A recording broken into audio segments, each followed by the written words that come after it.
of the Civilian Oversight Commission. Good morning. I'm Chair Hans Johnson, and I'm pleased to welcome you to this regular meeting here at St. Anne's Conference Center. I'm particularly pleased to welcome you as we are joined by a new commissioner today, London McBride. Please welcome our new commissioner, London McBride. I will begin by offering the county land acknowledgement as we gather here today, approved in 2022 and first read at our meeting last month. The County of Los Angeles recognizes that we occupy land originally and still inhabited and cared for by the Tongva, Tataviam, Serrano, Kij, and Chumash peoples. We honor and pay respect to their elders and descendants, past, present, and emerging, as they continue their stewardship of these lands and waters. We acknowledge that settler colonization resulted in land seizure, disease, subjugation, slavery, relocation, broken promises, genocide, and multi-generational trauma. This acknowledgement demonstrates our responsibility and commitment to truth, healing, and reconciliation, and to elevating the stories, culture, and community of the original inhabitants of Los Angeles County. We are grateful to have the opportunity to live and work on these ancestral lands. We are dedicated to growing and sustaining relationships with Native peoples and local tribal governments, including, in no particular order, the Fernandino Tataviam Band of Mission Indians, the Gabrielino Tongva Indians of California Tribal Council, the Gabrielino Tongva San Gabriel Band of Mission Indians, the Gabrielino Band of Mission Indians, Kij Nation, Yuhaviatum of San Manuel Nation, San Fernando Band of Mission Indians, the Coastal Band of Chumash Nation, Gabrielino Tongva Nation, Gabrielino Tongva Tribe. And to learn more about these First Peoples of Los Angeles County, please visit the Los Angeles City County Native American Indian Commission website at lanaic.lacounty.gov. Today's agenda includes, but is not limited to, updates on the Sheriff's Department activities, policy changes and implementation, significant incidents and events, crime stats, meet and confer procedural updates, and in-custody deaths. The presentation on the 2026 California legislative updates, and a presentation from Correctional Health Services on the grievance process and in-custody deaths. We'll also consider action items relating to a matter involving a complaint against a former commissioner and a pending and yet undisclosed result of investigation, and the decertification process in LASD involving the termination of sworn personnel who've been decertified. And we will have some important updates on the substance of our commission's committee work. While we encourage community members to share what they believe to be deputy misconduct, it's important to note that the commission is hamstrung in some of its investigative and complaint evaluation and resolution processes. We aren't allowed to receive some forms of information, although we are in the quest to effectuate compliance with state law here in California. And we are joined today by a representative of the Office of Inspector General. Please give a warm welcome to our newly named Interim Inspector General, Eric Bates. With that, I just want to note that we continue to proceed with the implementation of AB 847, effective as of January 1st of this year. And with that, let's proceed with the rules for public comment. Tracy, I'll turn it back to you. Thank you, Chair Johnson. And now, at this point, we will proceed. I'd like to reiterate that we will be providing real-time AI interpretation of this meeting that supports more than 50 languages. Here's how you can access Wordly. On our meeting agenda, you'll see a QR code and a URL. Scan the QR code and click on the URL. Then click on Attend. Once you have chosen your preferred language, translated captions will appear automatically.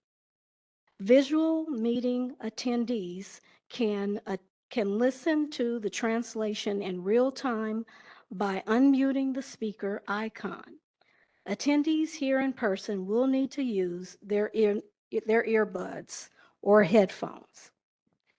To ensure a productive meeting for all, please follow the code of conduct as follows. Speakers must cease speaking when their allotted time has ended. Public comment must be related to the agenda item and be within the commission's jurisdiction. Public comment does not include the right to engage in dialogue.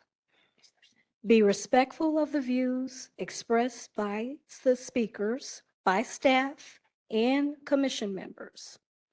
Please refrain from profane, personal, threatening, derogatory, demeaning, or abusive statements. Do not disrupt the orderly conduct of the meeting. A person engaging in conduct that disrupts the meeting is subject to being muted or removed from the meeting. Now I'll go over the guidelines for making a public comment. Those wishing to speak in person, please turn in your public comment card. Here to my right, there is a sign for you to turn in your public comment. Those wishing to speak in person, please turn in the card again here prior to the item on the agenda. Those that are in the meeting remotely, please use the raise your hand feature on WebEx. If you're on the phone, please press *3. Each person called up to provide public comment will have up to 2 minutes to speak on an agenda item subject to time constraints. Non-agenda public comment will be heard near the end of the meeting. Now I'll turn it over to my colleague Robert, who will announce the rules in Spanish. Buenos días. Le damos la bienvenida a esta reunión a miembros de la comunidad que hablan español. No tenemos un intérprete, pero todavía puedes hacer comentarios públicos. Sus comentarios serán traducidos al inglés para la comisión después de la reunión. Si quieres un intérprete en el futuro, puedes enviar una solicitud por teléfono o correo electrónico 3 días antes de nuestras reuniones. Si desea hablar en persona, completa una tarjeta en la mesa que dice comentarios públicos. Si desea hablar por WebEx, levante la mano en WebEx o presiona *3 en su teléfono. Simplemente diga la palabra español antes de comenzar y le diremos cómo proceder. Le daremos 2 minutos para comentarios públicos. Gracias. Thank you, Robert, and thank you, Tracy. I just want to call attention to the code of conduct that the Civilian Oversight Commission has put forward. This is an excellent exemplar of a code of conduct, and for any other local or any other deliberative bodies or commissions at the local or county level, I encourage the use of this as a template or as the basis to replicate and to consider. With that, let's proceed with the roll call for attendance purposes. I see 8 commissioners here. So Tracy, can you call the official attendance roll, please? Yes, Chair Johnson. Co-Vice Chair Callaway? Here. Commissioner Cooper? Here. Co-Vice Chair Garcia? Here. Commissioner Giggins is absent. Commissioner Harris? Here. Commissioner Hicks? Present. Commissioner McBride? Here. Commissioner Newhouse? Here. Chair Johnson? Here. Commissioner and Chair Johnson, we have 8 present, 1 absent. We have a quorum. Excellent. Thank you, Tracy, and thank you again, Robert. The consent calendar today consists of the Commission's January 22nd meeting minutes.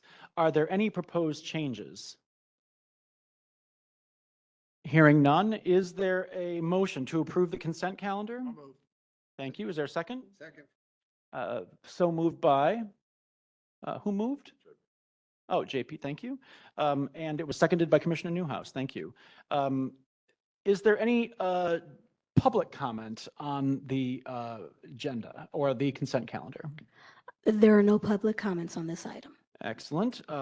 With that, can we just proceed with a quick motion by show of hands? All in favor of the motion? I see 8. Any opposed? Any abstentions? It is enacted. Thank you very much. Let's proceed. Are there any family impact remarks from people who have lost loved ones due to fatal use of force by LASD? We do have the procedure for making family impact remarks. in the agenda today and for all meetings. Tracy, do we have any family impact remarks? There are no family impact remarks, Chair Johnson. All right. With that, we do have the possibility of a family joining us here today. I want to welcome back for our COC meeting our elected county sheriff, Robert Luna. And it's my pleasure to recognize the sheriff now for an update on LASD activities, policy changes and implementation, any significant events, including his often repeated and welcomed ritual of sharing crime stats here with the COC and with the public, and any update about the many meet and confer procedures that the department is engaged in. Sheriff Luna, it's great to have you with us today. Good morning, Chair Johnson, Commissioners, Executive Director Mosley, and Inspector General Eric Bates, or Interim Inspector General Eric Bates. It's good to have you as a partner in trying to make our department better and serve our community in the best way possible, and to County Council and the members of the public. Thank you for this opportunity to provide updates on our progress since our last meeting. Today, I will briefly highlight recent department developments, including leadership updates, facility enhancements, and ongoing efforts focused on transparency, accountability, and public safety. First, I would like to congratulate, although we've done it already, but Commissioner London McBride, welcome. Looking forward to working with you, sir, on his recent appointment to the commission. So in regards to department notable events, I'll start off with crime. It's kind of difficult to gauge crime this early in the year, but I can report to you that in the month of January, according to our statistics, Part 1 crime is down approximately 15.6%. And that's falls behind, I should say, in what our men and women accomplished in 2025. They did some really good work to keep our community safe. With that, let me provide an update on some other issues. We continue to make progress on implementing body-worn cameras in our custody facilities, including the Pitches Detention Center. This rollout remains a key component to our transparency and accountability efforts. We also remain focused on strengthening custody operations through expanded crisis intervention and de-escalation training, enhanced coordination with medical and mental health partners, and support for employee wellness and staffing stability within our custody operations. On February 10th, we also unveiled the newly modernized mental health processing area at the Inmate Reception Center, alongside county and community stakeholders. There were several members of this commission that I was very happy attended the ceremony, and we appreciated your participation. This enhancement expands screening and stabilization capacity for individuals entering our custody environment. It strengthens mental health assessments at intake, improves coordination with correctional health services, and supports early intervention for individuals experiencing mental health crises. And for those of you who were there, you saw that there's a little bit more discretion, or a place where people could maybe confidentially talk to staff and open up more about some of the challenges that they may have. So this was a huge step in creating a safer environment in custody. On January 29th, I held a press conference regarding the Antelope Valley Settlement Agreement, announcing major progress towards full compliance with the 2015 Antelope Valley Settlement Agreement, as reflected in the most recent court-filed report from the independent federal monitors. The department is now in compliance with all but 5 provisions in the settlement agreement, making substantial progress after years of limited progress. While we must maintain compliance across all provisions for 1 full year to formally conclude this agreement, we are closer than ever to reaching that very important milestone.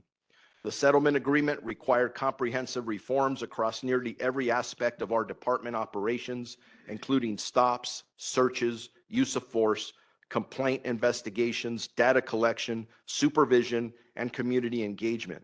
In response, we implemented structural and operational changes to strengthen constitutional policing, transparency, and accountability. Among the measurable outcomes reflected in recent audits, consent search compliance is at 97%, proper documentation of consent requests are at 92%, and the use of force audits show 98% compliance with policy and de-escalation standards. Additionally, backseat detentions have decreased by 62% since 2023, and overall use of force declined by 11.3% department-wide in 2025, including a 12.5% reduction specifically in the Antelope Valley. This progress reflects the coordinated efforts of personnel across our department, including audit and accountability teams, compliance staff, training personnel, risk management, data analytics, and station leadership, as well as the establishment of the Office of Constitutional Policing to ensure sustained department-wide compliance.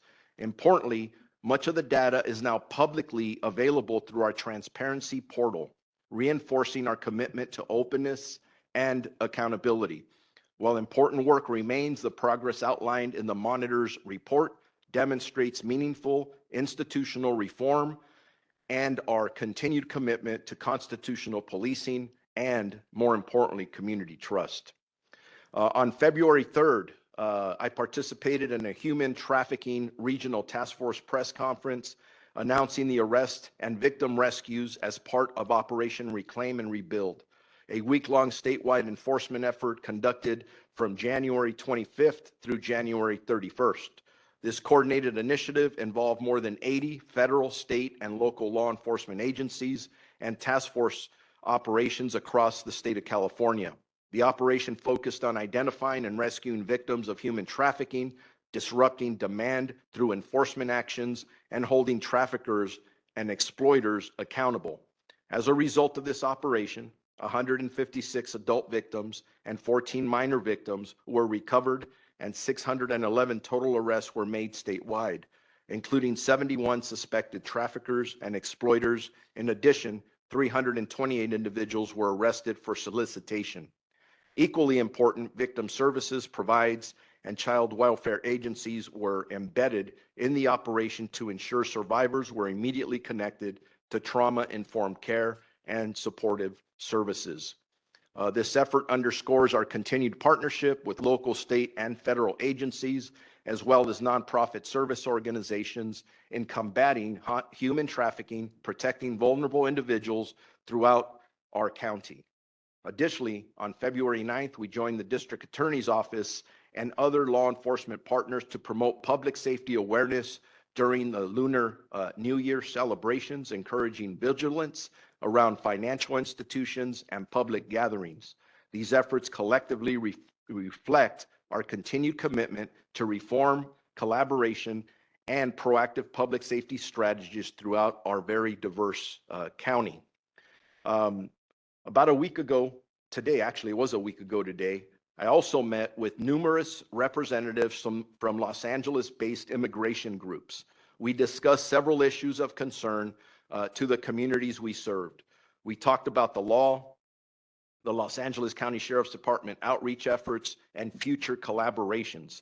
It was a very good meeting that highlighted the need for ongoing collaboration at a time of great anxiety, fear, and anger within our community because of national events. Next, recommendations on law enforcement gangs. The department remains committed to continued improvement and accountability in 2026, including ongoing implementation of this commission's work and recommendations related to law enforcement gangs. In furtherance of that commitment, we recently provided the Civilian Oversight Commission with an update on the progress we have made on all COC recommendations regarding law enforcement gangs. Of the 26 recommendations that apply to our department, 19 are completed or substantially in progress. 5 are underway, but we will take more time for implementation. And 2, as I stated previously, we do not agree with the recommendations and they will not be implemented at this time. We will continue to institutionalize these reforms and ensure that accountability measures are sustained and embedded across our department.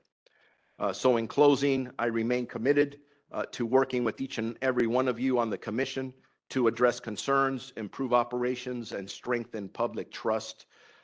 Your work plays an important role in helping our department improve, stay accountable, and better serve the residents of our county. We may not agree on everything, and we know that, but I do believe the discussion and debate on important issues will strengthen us all. I appreciate the opportunity to provide this update today, and I look forward to continuing our important dialogue and relationship. Thank you. Thank you very much, Sheriff. Thank you for your reference to Happy Lunar New Year to all Angelinos. And thank you for the recognition of Black History Month, which we are all celebrating this month and which you will be commemorating at a reception later today at your office. And thank you for the welcome to COC members to that event.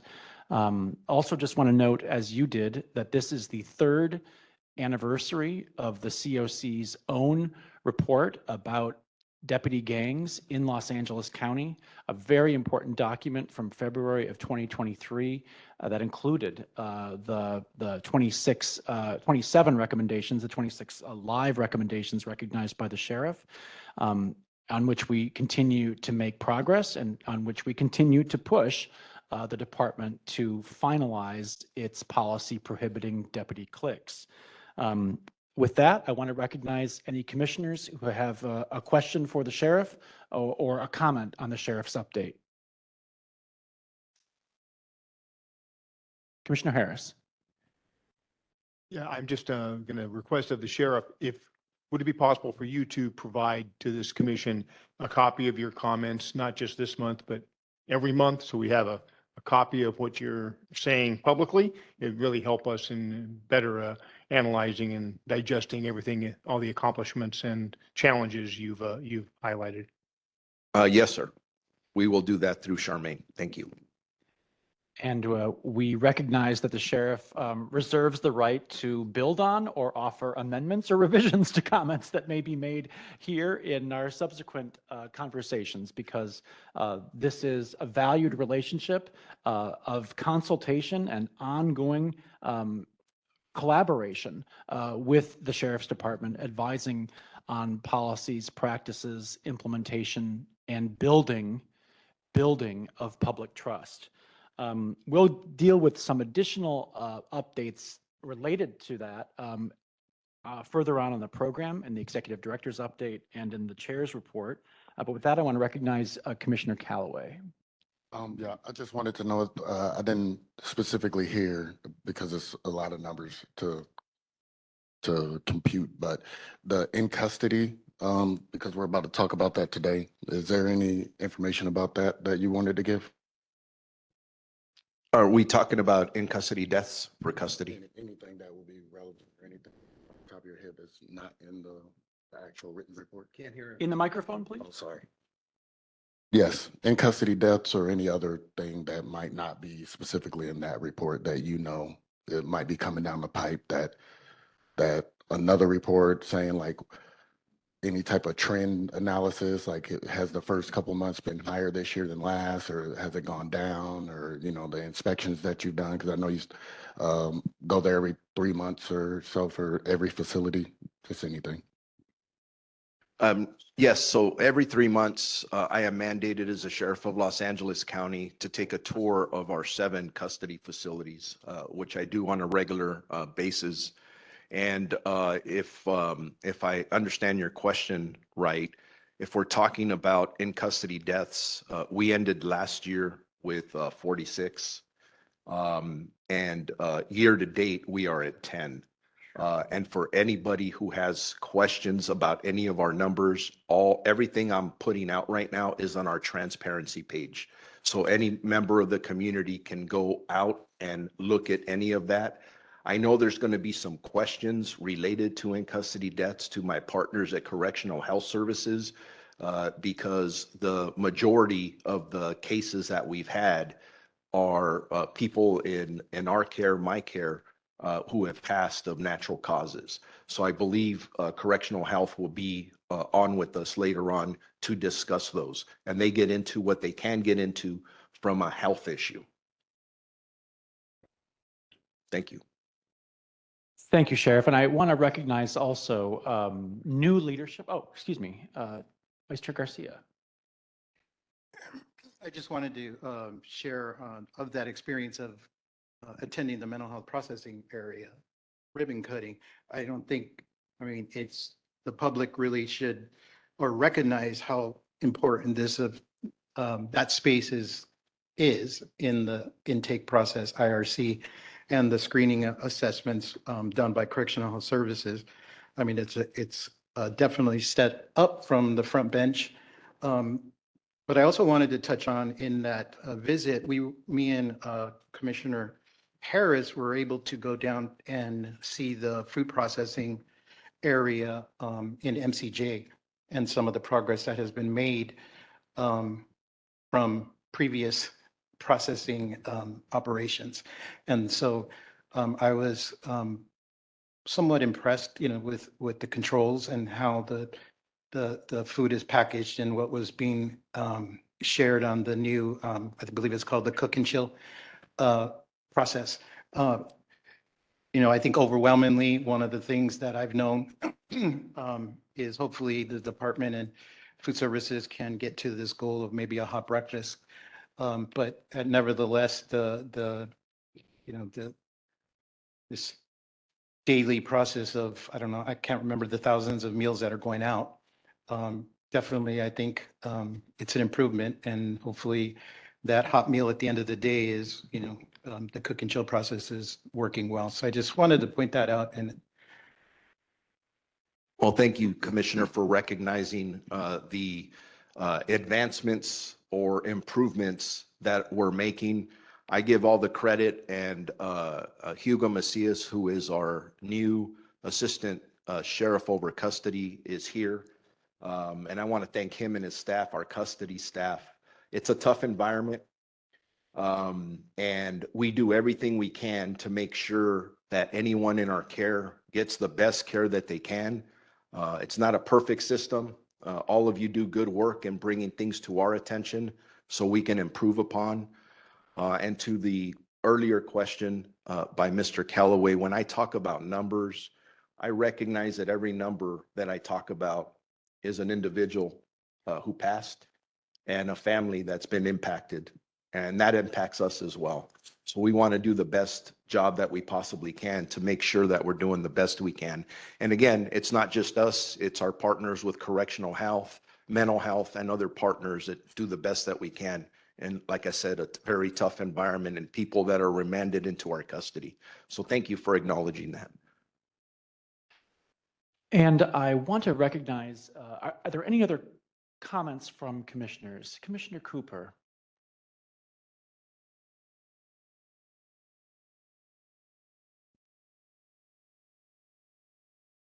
Sheriff, I'm just really pleased to hear that the officers have been trained in de-escalation, but is those numbers on the transparency portal also? On the specific numbers of deputies that have been trained, I will have to go back and double check, because that is a work in progress where we updated our, what we call our ROAR program. And the goal is to train every employee in it. But as we have, I've testified to this before, updated our use of force policy.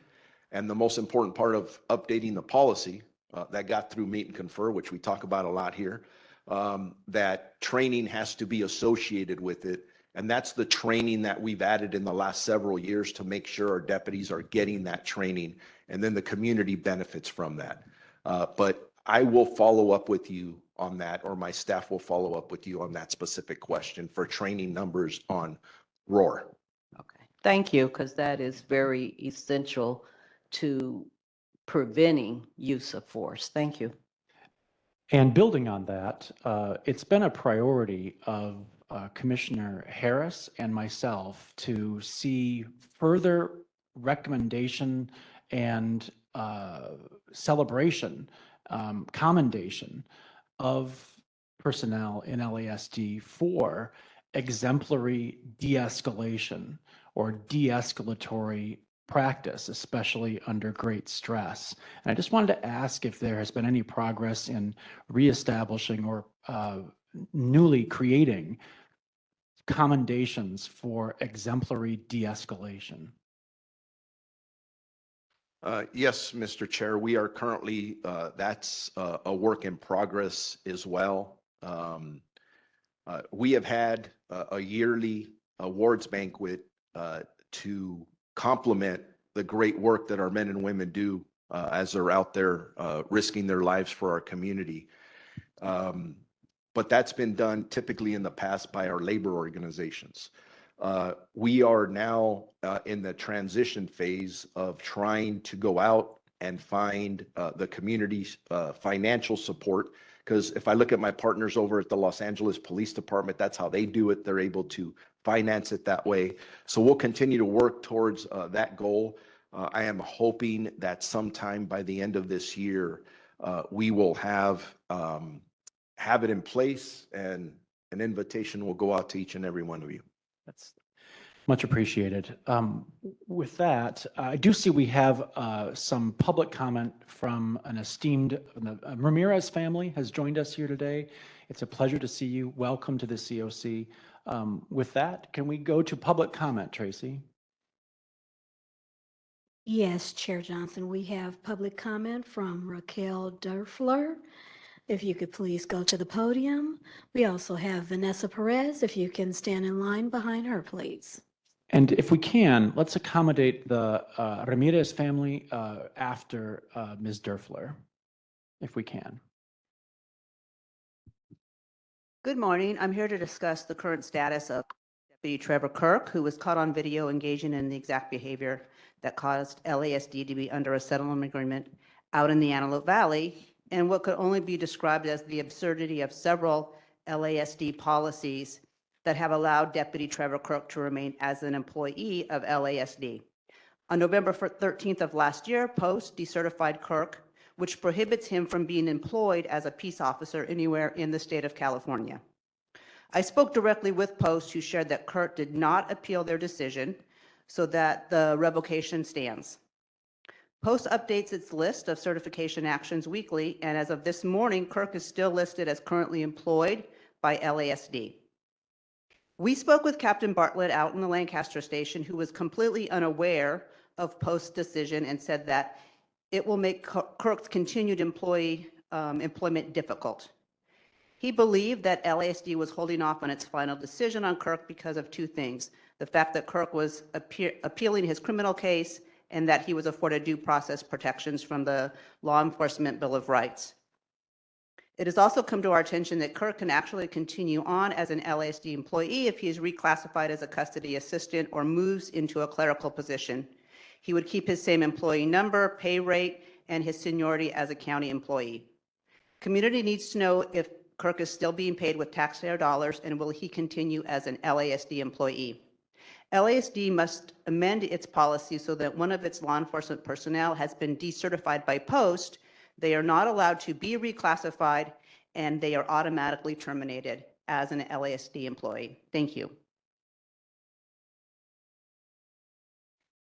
Thank you. Next, we have Vanessa Perez. Please take the podium, and then we'll have the Ramirez family. Okay. Good morning. I'm going to say this respectfully to, on Tuesday, you were asking for money at the BOS. What I want to know is what's up with the, I say that respectfully, what's happening with the jail conditions and the rat infestation and the exterminators. My son has a swollen esophagus and he's still in your jail, breathing in the rats and the rat feces. Is there any update with that? And as well, I brought it to your attention that 4 of the deputies involved in the bowling alley incident or beating were involved in Joseph's beating as well. I would like another investigation on that as well, please. Thank you. Thank you. Now we will have the Ramirez family. Please step to the podium, please.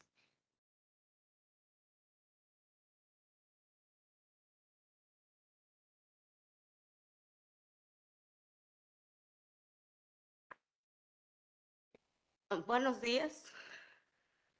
Buenos dias. I think we will have a interpretation provided by a family member. Is that correct? Thank you so much for standing in and providing interpretation. Quiero saber por qué cuando mi hijo pidió ayuda, nadie le brindó ayuda. Él me hablaba y me decía que tenía mucho dolor, que ya no aguantaba su dolor del cáncer. Y nada más le decían que iba a bajar para abajo para llevarlo al hospital. Y ahí lo tenían sentado. Se lo llevaban a veces desde las 8 de la mañana hasta en la tarde y no le daban sus medicinas, no le daban de comer. Yo quisiera saber por qué hacían eso.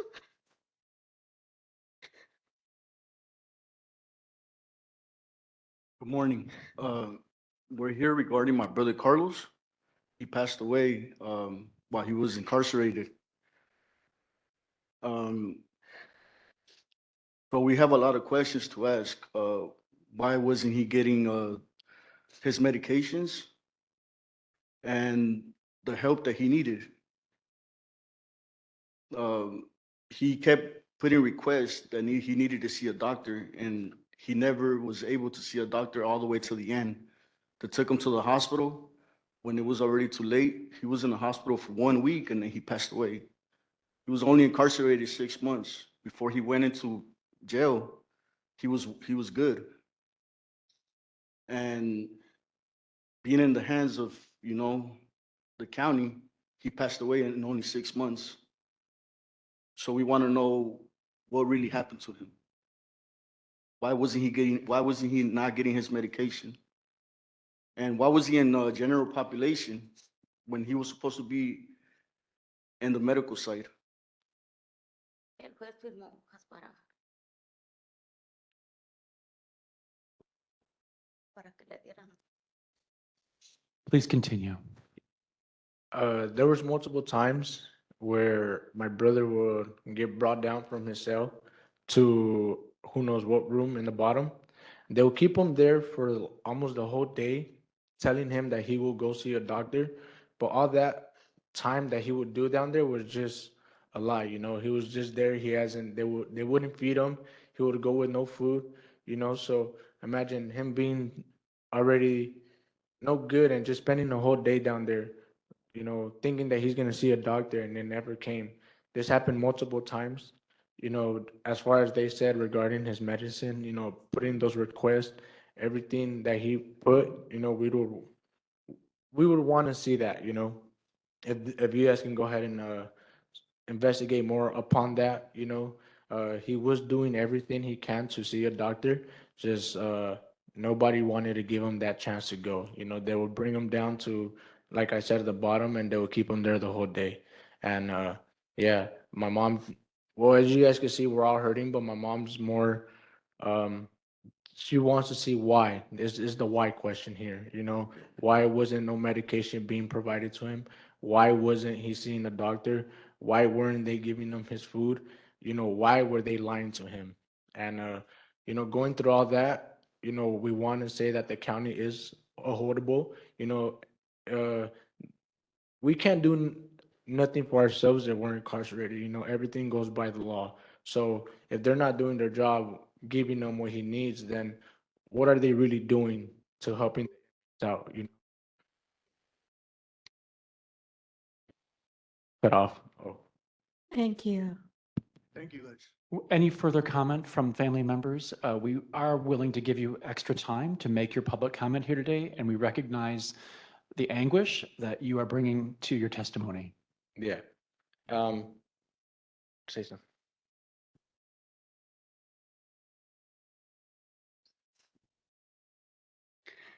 Good morning. Hi, my name is Vanessa Rogel. I am here today to talk to you and everyone in here about my brother Carlos Ramirez, that unfortunately died being in custody from the neglect of his sheriffs. On December 29th of 2025, my brother Carlos Ramirez died. Carlos was in jail for a crime that was still under investigation.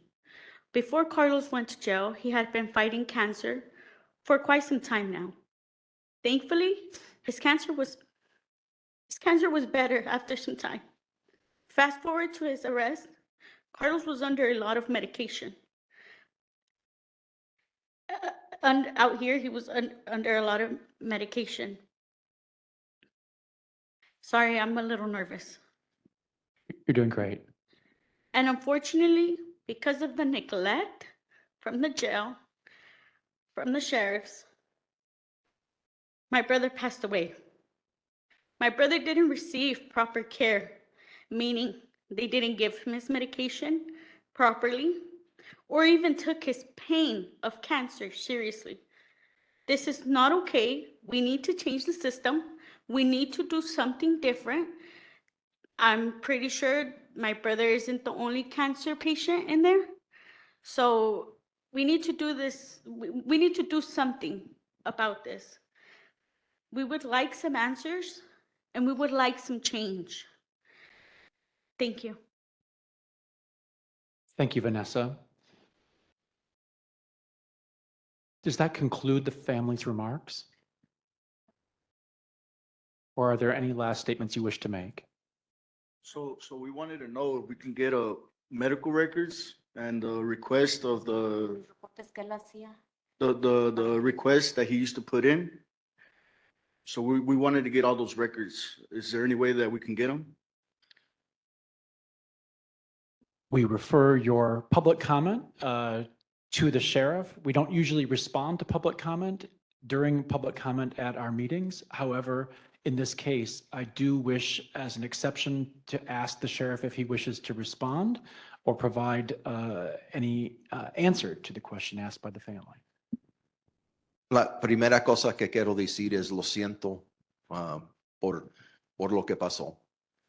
No sé todos los detalles, pero lo que vamos a hacer antes que se vayan, voy a coger a alguien o que alguien hable con ustedes para darle la información o números o nombres de personas para comenzar ¿cómo se dice? To get the information that you need. Averiguar. Sí. Question, also, if you guys could help us, please provide an interpreter. You know, I heard that before we came in, there was a problem with an interpreter. But if you guys could do your guys' best in helping us get one, you know, because it wouldn't make sense to not have one, you know. Absolutely, yes. We usually have an advance process for that, but yes, absolutely. It is something we're committed to. Thank you, thank you. I'll make sure Here- somebody in Spanish talks to Chair Johnson, we also have a hand raised by Dr. Tim Belovich. He's appearing virtually and would like to make a comment. First, I want to thank the sheriff for his response, and I want to welcome the CHS representative to make an exception and to provide a response to the family, given the courage and the trouble that you took to be here with us in person today, especially amidst your grief. Thank you again. So, ¿puedo decir algo más? Yes. One more thing is going to be said. Solo quiero decir que cuando mi hijo estaba agonizando, a nosotros nos dejaron estar ahí el domingo. Pero el hospital me dio permiso a mí quedarme con mi hijo porque ya estaba en sus últimas horas. Pero a mí me sacó, los sheriffs me sacaron y dijeron que yo no me podía quedar, siendo que el hospital me dio permiso para que yo me quedara con él porque ya eran sus últimas horas. Y ellos me sacaron para afuera. Ellos dijeron que yo ya no podía estar ahí. Y eso no se me hace justo a mí que me hayan sacado cuando mi hijo estaba agonizando, ¿me entiendes? No entiendo, tal vez no han pasado por un dolor así. Es muy feo que le quitan a su hijo cuando son sus últimos momentos. Gracias y disculpen. I'm going to translate what she said. So on the 28th of December, we were allowed to go see my brother Carlos Ramirez in the hospital. On that night, they said the hospital allowed my mom, the general of the hospital allowed my mom to stay overnight with my brother Carlos because it was his last hours. So my siblings and I, we left my mom in the hospital. The hospital calls us back and says, unfortunately, you have to come get your mom. The sheriff physically took her out of the room from the hospital because she was a threat to the officers. Don't understand how that's a threat. I don't get it. My mom's 4'11". My brother was with oxygen. He couldn't move. So that's another question. Why did they do that? Why did they physically get her out of the room and say she wasn't allowed to be with my brother? 2 hours later, my brother passed away. Alone. Thank you. Thank you very much. Thank you. guys. Thank you, guys. Chair Johnson, again, we do have Dr. Tim Belovich that was willing to make a comment. I will, but I do just want to provide a moment to interpret what the sheriff said in his response to the Ramirez family, which was that he is extremely sorry for the anguish and the harm that your son experienced and for his passing and the sorrow that you are bringing to this occasion. And he said, again in Spanish, he is committed to finding out whatever he can and to providing whatever information he can based on reports that are available and to provide that with this commission as soon as he might be able. So I want to thank the sheriff for his response and the exception that we made today in dealing with this public comment. With that, we'll shift to the comment and response from CHS. Good morning. My name is Tim Belovich, the Director of Correctional Health Services. Thank you for letting me address this as well. Again, I want to echo Sheriff Luna and his sentiments. We're very sorry for the loss of Mr. Ramirez. And it's difficult to lose any family member, obviously, but especially when you can't be with them as you want to at the end. And so we're very sorry for what had happened to them. What I do want to help the family with, at least in the very near future, is if one of the family members can share their contact information with a board liaison, we can have someone reach out later today as to how they can obtain the records that they're requesting regarding their loved one, which would be a start in addition to the things that Sheriff Luna has said that we would work together to address. Thank you very much. Co-Vice Chair Garcia. Yeah, I just wanted to say to the family, I just texted the procedure in order to request medical records from Correctional Health Services. Our community service coordinator, I think can assist. And I'm sorry for your loss. Chair Johnson, we do have one more online public comment. Yes, let's proceed. Yes, we have Kyle Dunmeyer. Kyle, you have been unmuted.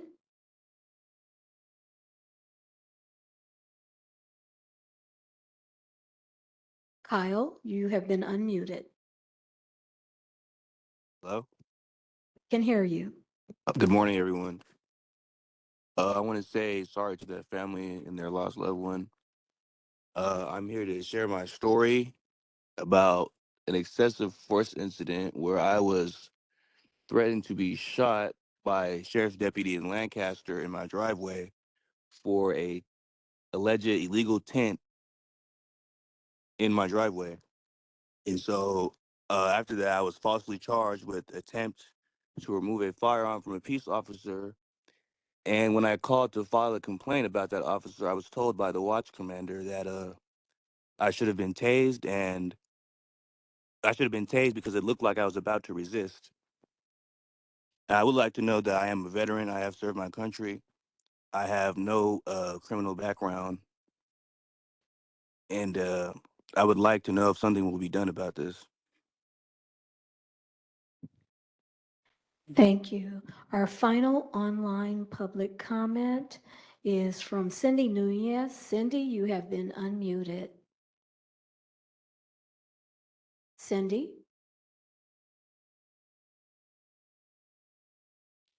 Hello? We can hear you. Okay, good morning. Sheriff Luna, there's another family, and first of all, my condolences to the Ramirez family. The Nunez family, we share your pain with you, and I'm truly, truly sorry this has happened. Again, I'm Cindy Nunez, the sister of Francisco Nunez. Sheriff Luna, when someone's taken into custody, they lose their freedom, not their humanity. They don't lose their right to medical care, safety, and their dignity, which is what my brother lost in your custody as well. That responsibility belongs to your department. What our families are experiencing after these in custody deaths, it's not just grief, Luna, it's confusion, it's silence. It is being forced to search for answers that nobody will give us behind those locked doors. We are told to trust your system, but the trust is built on transparency. Trust is built on communication within your department and the families that have lost a loved one under your watch. Trust is built when leadership steps forward, not when families are left fighting for the basic information, just like the Ramirez family. Luna, accountability is not about blaming for the sake of a blame. It is about ensuring that policies are followed, warning signs are not ignored, and lives are not treated as disposable. You have the authority to demand stronger oversight within your department and demand those independent reviews and really reform inside your facilities. You have that power to ensure that no other family walks this path that we're all walking. And now the Ramirez family is walking with us. And again, my condolences to the Ramirez family. Sheriff Luna also said that he would look into it and he would give my family answers, and I'm still waiting. And my brother's anniversary is 2nd year. And I hope the Ramirez family, I hope we get to meet one day. And my condolences to you guys, and stay strong, and God bless you guys. Thank you. Chair Johnson, we do have one final hand that was raised by Deanna Brock. We'll go ahead and, Deanna, you have been unmuted. Deanna, you're Say, I'm sorry, can you hear me? Yes. we can hear you. Okay. First, I would like to say I am very sorry for what the Ramirez family went through. Whatever happened that night at the hospital with the sheriff physically removing a mother as she is with her son in those last hours, I think is horrific. I do think change needs to be made. This needs to be investigated. I was pleased to hear that some progress is being made with the report by Sheriff Luna. And I do think that we all need to be working together for transparency. I know that we complain, rightfully so, about these things that happen, this excessive force. I hear Sheriff Luna at these meetings saying that his hands are tied by county council a lot of times in not being able to give the information that we want. I think that's where a lot of the focus needs to be, because I understand even if he wants to give the information, if he's being told no by county council, he can't do anything. I do think we also need to work on that it should be not an us versus them. We need to find a way to work together. I'm angry, I'm upset as to what happened to my son and the use of excessive force by a deputy that has now pled guilty to a felony and an FBI investigation. But I also want to say that at the last meeting, the January COC meeting, before Sheriff Luna left, without cameras on him, he did directly acknowledge my son. And I do appreciate that. And I think that sometimes we do get caught up in our anger and our own situations that have gone on. But I do think we need to give credit where credit is due. And I think some progress has been made, but a lot more needs to be made. Thank you. There are no final public comments on this item. Thank you very much. And thanks again to the Ramirez family for bearing witness here today and for our extraordinary conversation and actually dialogue that we made an exception to conduct here today. More is expected up the road, and we hope to see you again. And we, on behalf of the COC, will follow up and are grateful for your testimony, which helps make our work possible. With that, we are shifting gears to the Executive Director's report, and I want to turn it over to our esteemed Executive Director, Charmaine Mosley. Charmaine? Thank you, Chair Johnson. And is it on? It's not. There you go. Can y'all hear me? Okay. Yes. Perfect. Thank you, Chair Johnson. And let me just first start off by saying my deepest condolences to the Ramirez family on the loss of Carlos Ramirez.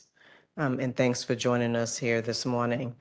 Thank you, members of the public, for providing public comment. Please know that we hear every word that you are saying. Again, this is why we need effective civilian oversight, right? And that includes access, unfettered access to confidential information and access to that confidential information, as well as oversight entities that work collaboratively. We have many different oversight entities here within Los Angeles County. So, you know, that collaboration is really, really important. So I just wanted to say that before I begin my update. Second of all, I wanted to, again, welcome Commissioner McBride and congratulate him again on his appointment to this commission. Last week, he completed the county's orientation and the onboarding process, but he's just starting, so there's a lot ahead of you. Next, I will meet with him sometime next week to go for a few hours to go over the commission's training program, which is put in place, I believe, 2 years ago for new commissioners. And it's important to note that per the ordinance and commission handbook, newly appointed commissioners must complete a comprehensive training and orientation program within 6 months of appointment. We also requested his county email for commission business, so that's in the process. The Brown Act also is a part of the orientation, and we were planning on inviting county council to provide an update at our March meeting on changes that took effect on January 1st and will also take effect on July 1st. I think it was SB 707 is the law that amended the Brown Act. And then also, I attended the new commissioner training workshop that was hosted by the CEO and county council staff, where they also went over the Brown Act. So that's important training as well.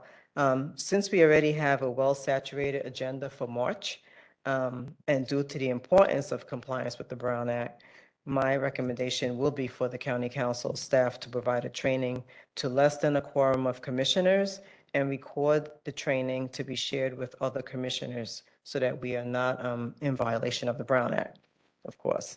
And also in relation to acquiring laptops, I'm working my way through the county and meeting with management to acquire laptops for the commissioners.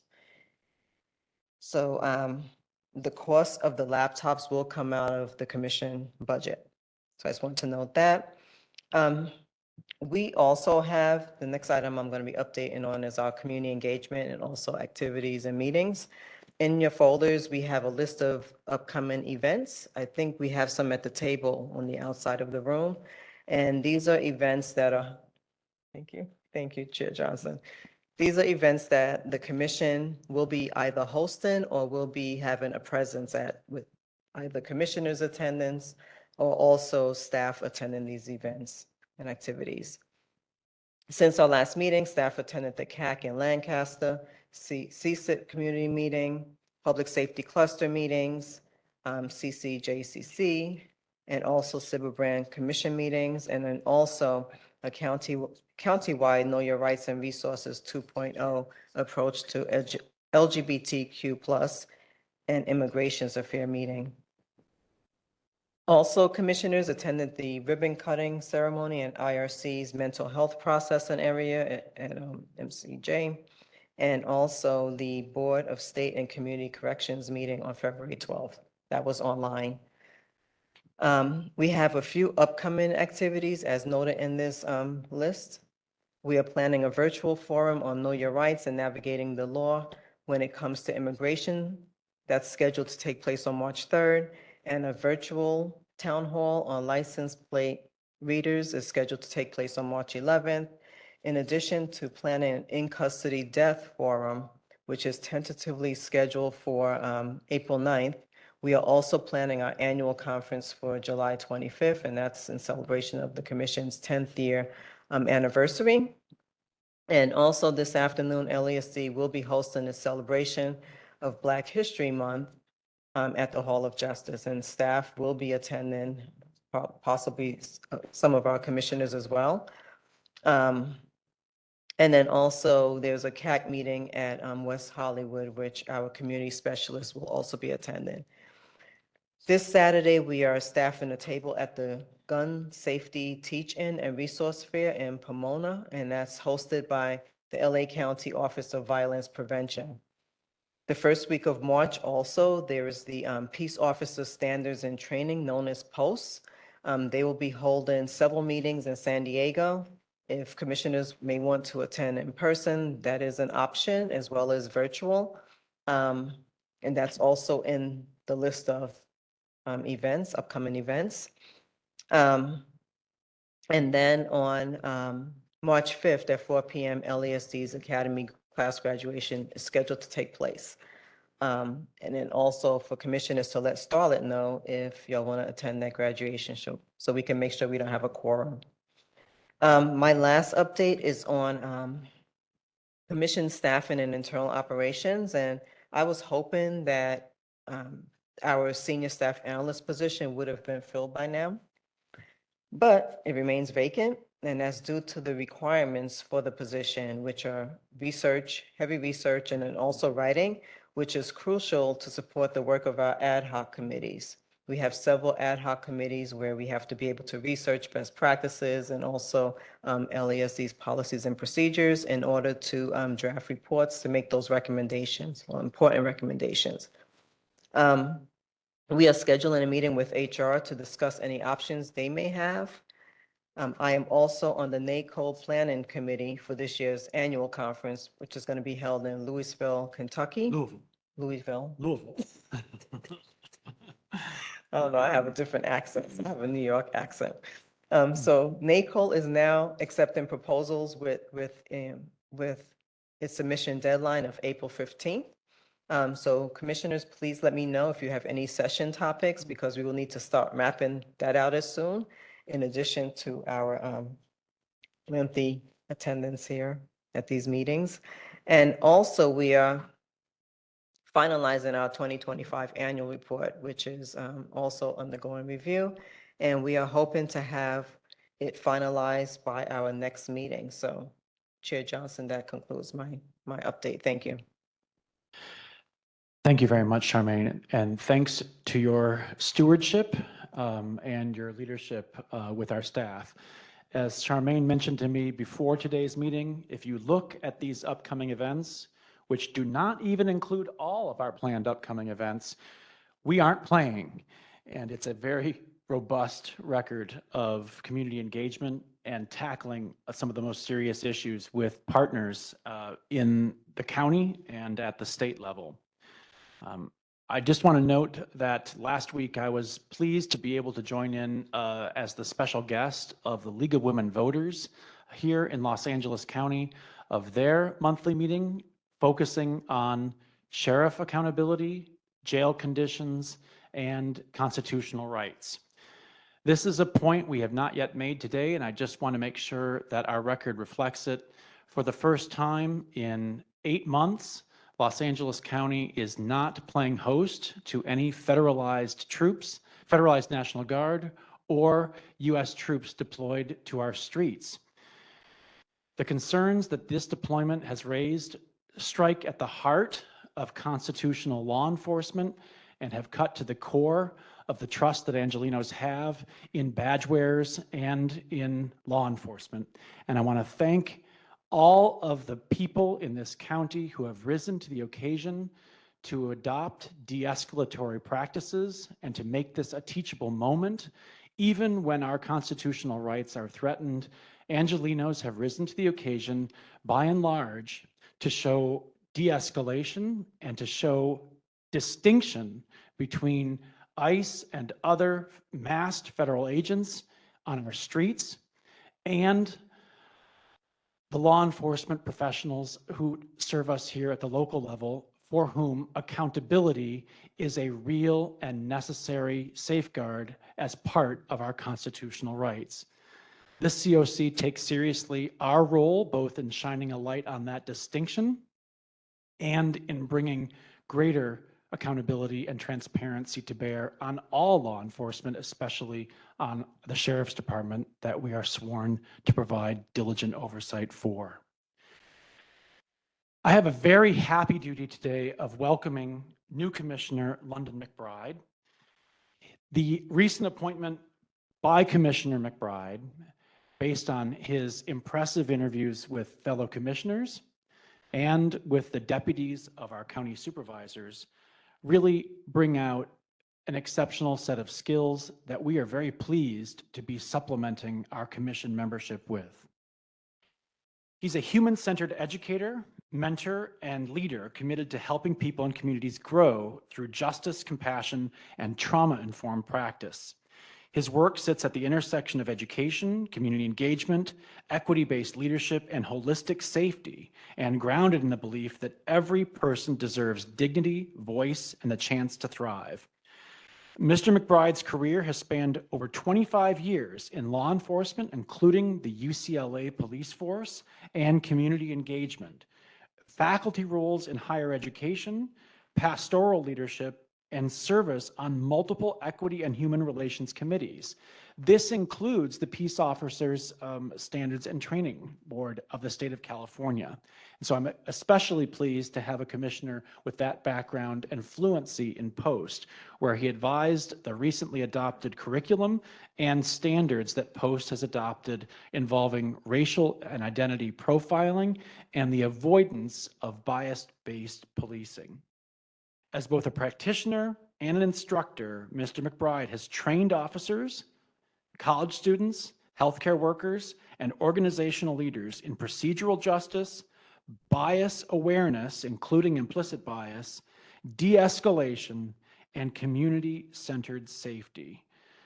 Thank you again to Commissioner McBride for joining us, and thanks to the interview panel that conducted this interview process and cut in more than half the last interview process by this commission to onboard Commissioner McBride in just 5 months. I'm very pleased to be joined by Commissioner McBride. Would you like to make any comments, Commissioner? Thank you. I'm very honored to be a part of this commission, the work that they're doing, to be able to work hand in hand with the community and with the Sheriff's Department. I think is something that should be done, is needed to be done, and the work continues. And so I'm just excited to be a part of this team. Because I know it honestly does take a village. If we want to see change, that's exactly what we have to do. We have to be all in together. So excited to get the work done and to be working with you all. Thank you, Chair Johnson. I appreciate it. With that, we also thank all of the applicants who stepped forward for this rare community appointment to the Civilian Oversight Commission. We have 5 supervisorially appointed commissioners and 4 community appointments. And so those are special seats on this commission, and we are very pleased by the robust applicant pool and by the successful finalist who is now joining our commission. Just for folks not seeing the proceedings here, Sheriff Luna has departed, and we've been joined at the dais by Assistant Sheriff Hugo Macias, who is the Assistant Sheriff for Custody, taking over for Paula Tokar, who retired from the department last month. And we're pleased that the Assistant Sheriff Macias is here with us now after 6 weeks in that top role over custody. We just want to note that there is a process of meet and confer going on within the county involving many issues, and that includes on a separate rail discussions about newly enacted state law AB 847, whose terms are technically not subject to meet and confer under the law of California. We do want to note that we have some proposed revisions to our ordinance with the COC.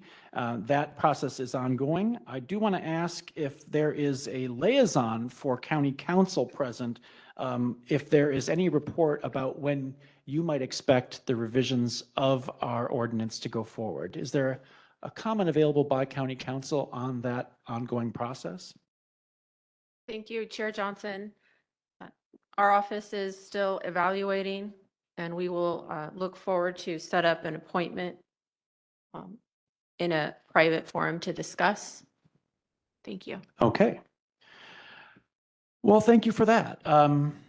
Are there any questions about these two updates from commissioners or comments?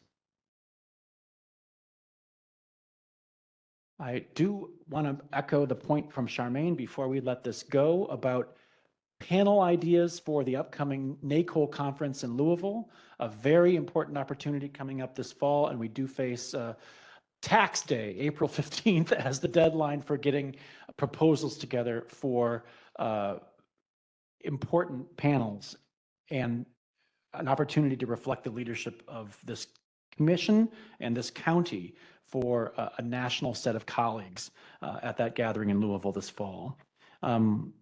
Tracy, do we have any public comment on the reports?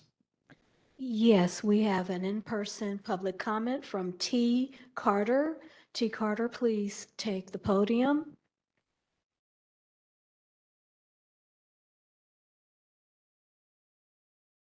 Hi, hearing you speak about fairness and non-bias is very contradicting because Mr. Johnson, I don't know his position title to the board, when I presented matters over 2 years ago, and I asked this same Mr. Johnson, can he contact the Board of Supervisors or inquire if a person is still working at LA County Jail? Is this going to be is this an ad hominem attack on the commissioner? Because that is not, that's proscribed by our code of conduct. And we do expect an issue related to your previous comments is on the agenda for discussion very, very shortly. We do want to note that we do have a code of conduct and comments should not be directed personally at a commissioner.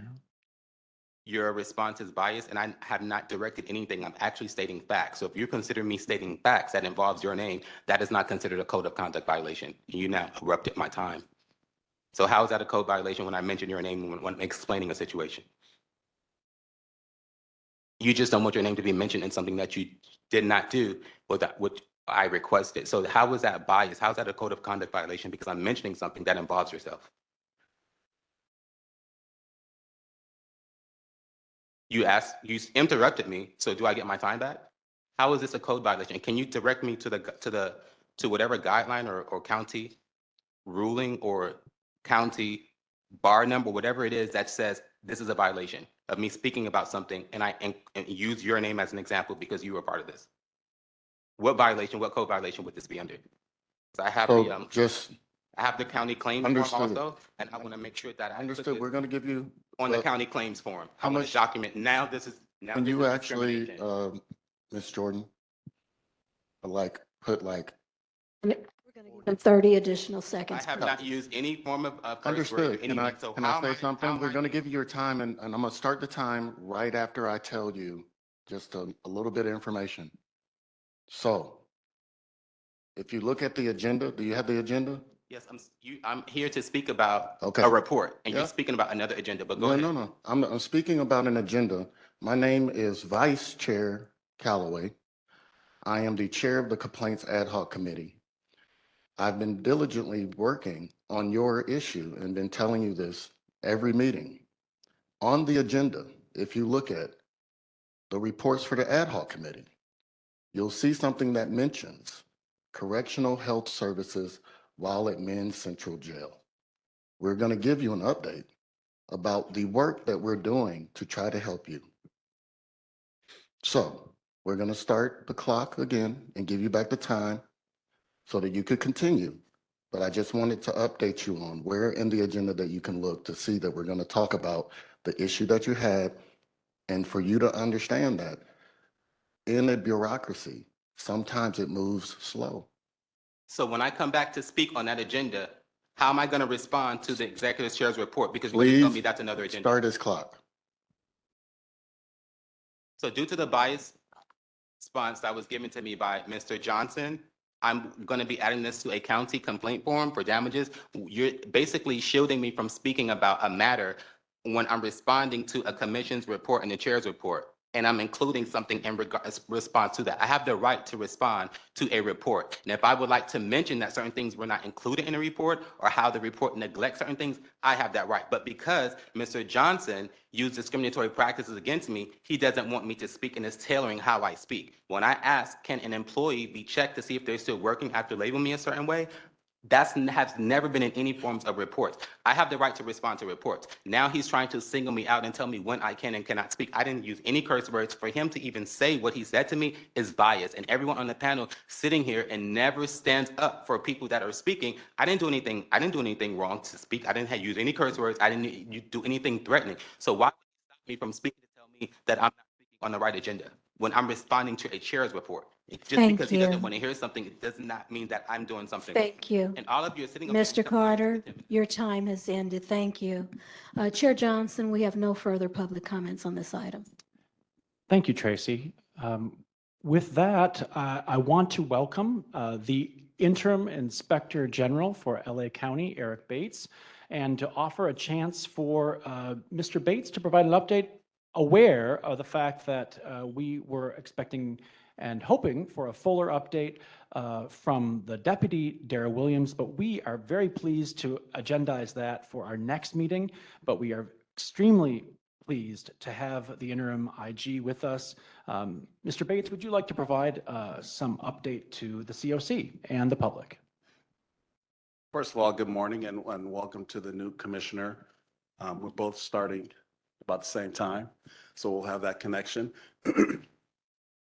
As Chair Johnson said, Dara Williams, who's the chief deputy who would have been providing an update, had an emergency. So we're asking the commission to calendar this for next meeting or whichever meeting is convenient for your calendar. So I appreciate that. So there's really not much I can give as an update, in all honesty. I wanted to just come and meet all of the commissioners personally. As you can imagine, I'm getting up to speed on a lot of areas. And I've been working with your executive director and assistant executive director over the past month, getting to know them well and getting to know the issues that we both share and the challenges that we both face. So I would like to say I will continue the effort that Max Huntsman did. He did an incredible job for the county in his efforts of oversight of the Sheriff's Department and the Probation Department. So I do not anticipate our mission changing in that regard, as we will see what may be added to that.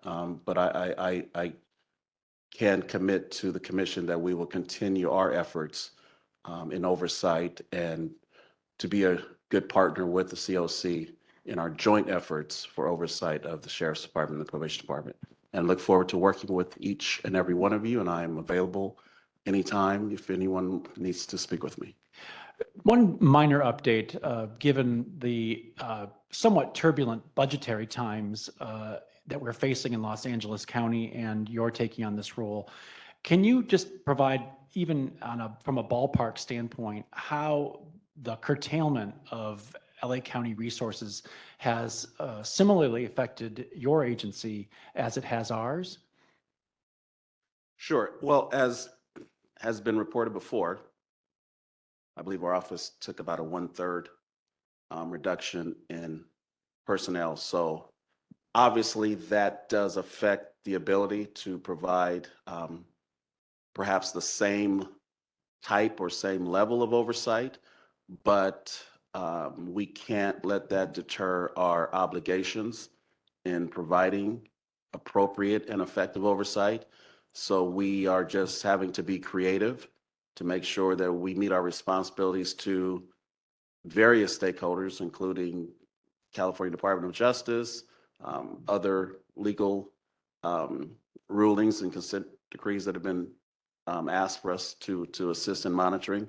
But yes, it has impacted us, but we have to move on because the areas to monitor don't change. The issues have not gone away, so we are committed to using whatever personnel we have to deal with that. Thank you. Are there any comments from commissioners to the interim Inspector General? Seeing none. Tracy, do we have public comment? Actually, we're going to hold public comment, are we not, until the completion of these items? That would be correct at the end of these items. Okay.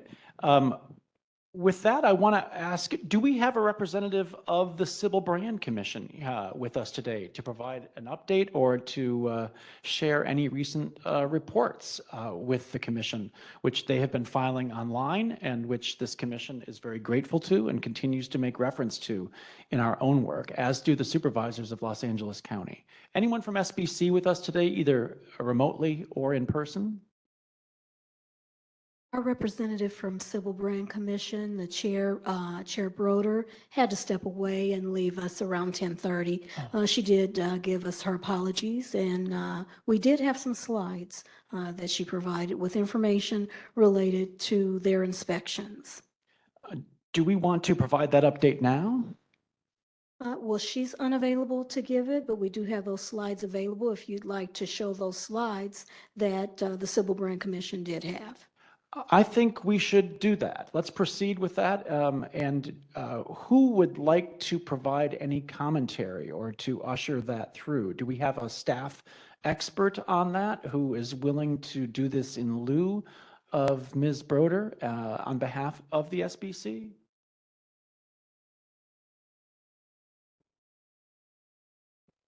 Tracy, did she give a summary on what the slides is regarding? She did not provide a summary, but the information is within the body of the slides. Well, perhaps we can look at that and to see whether it might be suitable to do that as a lead-in for the CHS presentation later on the agenda, because it might be an excellent prelude or segue into that presentation. And it would also give you a chance to perhaps review it and see what points to highlight as that prelude. At this time, I'm hearing that we have technology, some tech issues as far as trying to upload that. So we may have to circle back. Perfect. That's what we are poised to do then. With that, I want to shift to the discussion of our own policy priorities and the work of our committees, which keeps on like intermeshed gears here with our own COC. And I first want to recognize the Budget Ad Hoc Committee. And I think first up on the regards to the budget is Commissioner Harris for a brief report on that ad hoc. Yeah, thank you very much. The ad hoc is currently in the process of conducting the review and analysis of the recently received LASD budget priorities and unmet needs for fiscal year 26-27. On February 17th, Sheriff Luna did provide a presentation at the LA County Board of Supervisors meeting. Item number 1, fiscal year 26-27 budget, departmental budget presentations. We encourage everyone here to review that recording of his presentation. It is currently available on the live board meetings page. I won't go through the whole list of it, but it is at the normal LA County, bos.lacounty.gov/board meeting agendas, and you can find the link there. I'll turn it back over to you, Hans. And that budget presentation showed an expected budget somewhere in the $4 billion a year ballpark, consistent with 2025. Is that correct? That's correct. Let's proceed to the Complaints Ad Hoc Committee. I'm very pleased that our Co-Vice Chair Arthur Callaway has been taking on the work of this ad hoc, and I think we have some developments, including a run-through on a complaints dashboard. Commissioner? Thank you, sir. So We are currently working with the Information Technology Division to develop a electronic complaint form and tracking database to make it easier for the members of the public to submit complaints and to strengthen how complaints are monitored and analyzed. With respect to ongoing complaints investigation, analyses prepared by the OIG regarding specific complaints and related LASD investigations, the committee has been advised that those materials contain confidential information and are currently subject to legal restrictions. Based on the guidance from County Council, OIG cannot share the analysis with the Complaints Ad Hoc Committee at this time. The Commission and Complaints Ad Hoc Committee continue to seek clarity regarding access to the information necessary to fulfill oversight responsibility and will provide updates if additional information becomes available. That being said, we are also trying to figure out what we can request that is not confidential so that the actual analysis doesn't have to stop completely and that we can continue to do any type of productive information finding. Also, the engagement is also ongoing with the correctional health services regarding the patient complaint and grievance process for individuals in custody. Later during today's meeting, the commission will hear directly from CHS on this matter. The commission remains committed to meaningful civilian oversight and addressing concerns thoroughly and transparently. Public participation is essential to this work. Community members are strongly encouraged to attend the meetings, raise concerns, share their experiences so issues can be reviewed and followed up appropriately. The Complaints Ad Hoc Committee is also working on scheduling its next meeting to continue advancing these efforts. Thank you. Thank you, Commissioner. I do just want to applaud the work of the committee in continuing to work despite the impediments and even the inconsistencies thrown at this commission in its effort to conduct meaningful fact-finding and reporting. I want to note that for the record, when we initiated this process of the Complaints Ad Hoc Committee to try to provide greater transparency and a channel through which Angelenos might be able to provide complaints to the COC or to track complaints, that was roundly applauded as an important function of oversight. But now when the Complaints Ad Hoc process bears down on actually providing the notes or draft of a dashboard, we continue to see efforts to throw impediments before this commission, sometimes based on dubious understandings or holdings or arguments about state law or county policy. So I applaud the committee for its perseverance, and I thank all commissioners for our work to overcome impediments, including those involving inconsistencies in the statement of law or in the assertion of law or county policy. With that, I want to recognize the Deputy Gangs and Cliques Ad Hoc Committee. Do we have any report? Commissioner Harris? No report. Okay, thank you. The Disciplinary Ad Hoc Committee, I don't know whether we have any forward motion on the pending report that was hung over from last year, but we will come back to that at our next meeting. The Governance Ad Hoc Committee, that's my own committee that I chair for the ad hoc, and we are looking forward to bringing some consideration about the rules for family impact statements here at our meetings and possibly creating a little bit more elasticity, as our own meeting today showed the need for family impact remarks, including full language access in the issuance of such bearing of witness. I want to shift to the Jail Conditions and Staffing Committee. I think we are considering the rechristening of that ad hoc committee and maybe took an initial effort at that at our December meeting. Commissioner Cooper, do you have a report from that committee?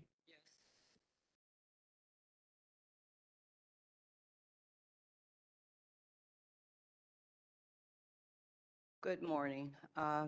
Even though the Ramirez family has left, I really want to express my condolences to the family and also to welcome Commissioner McBride.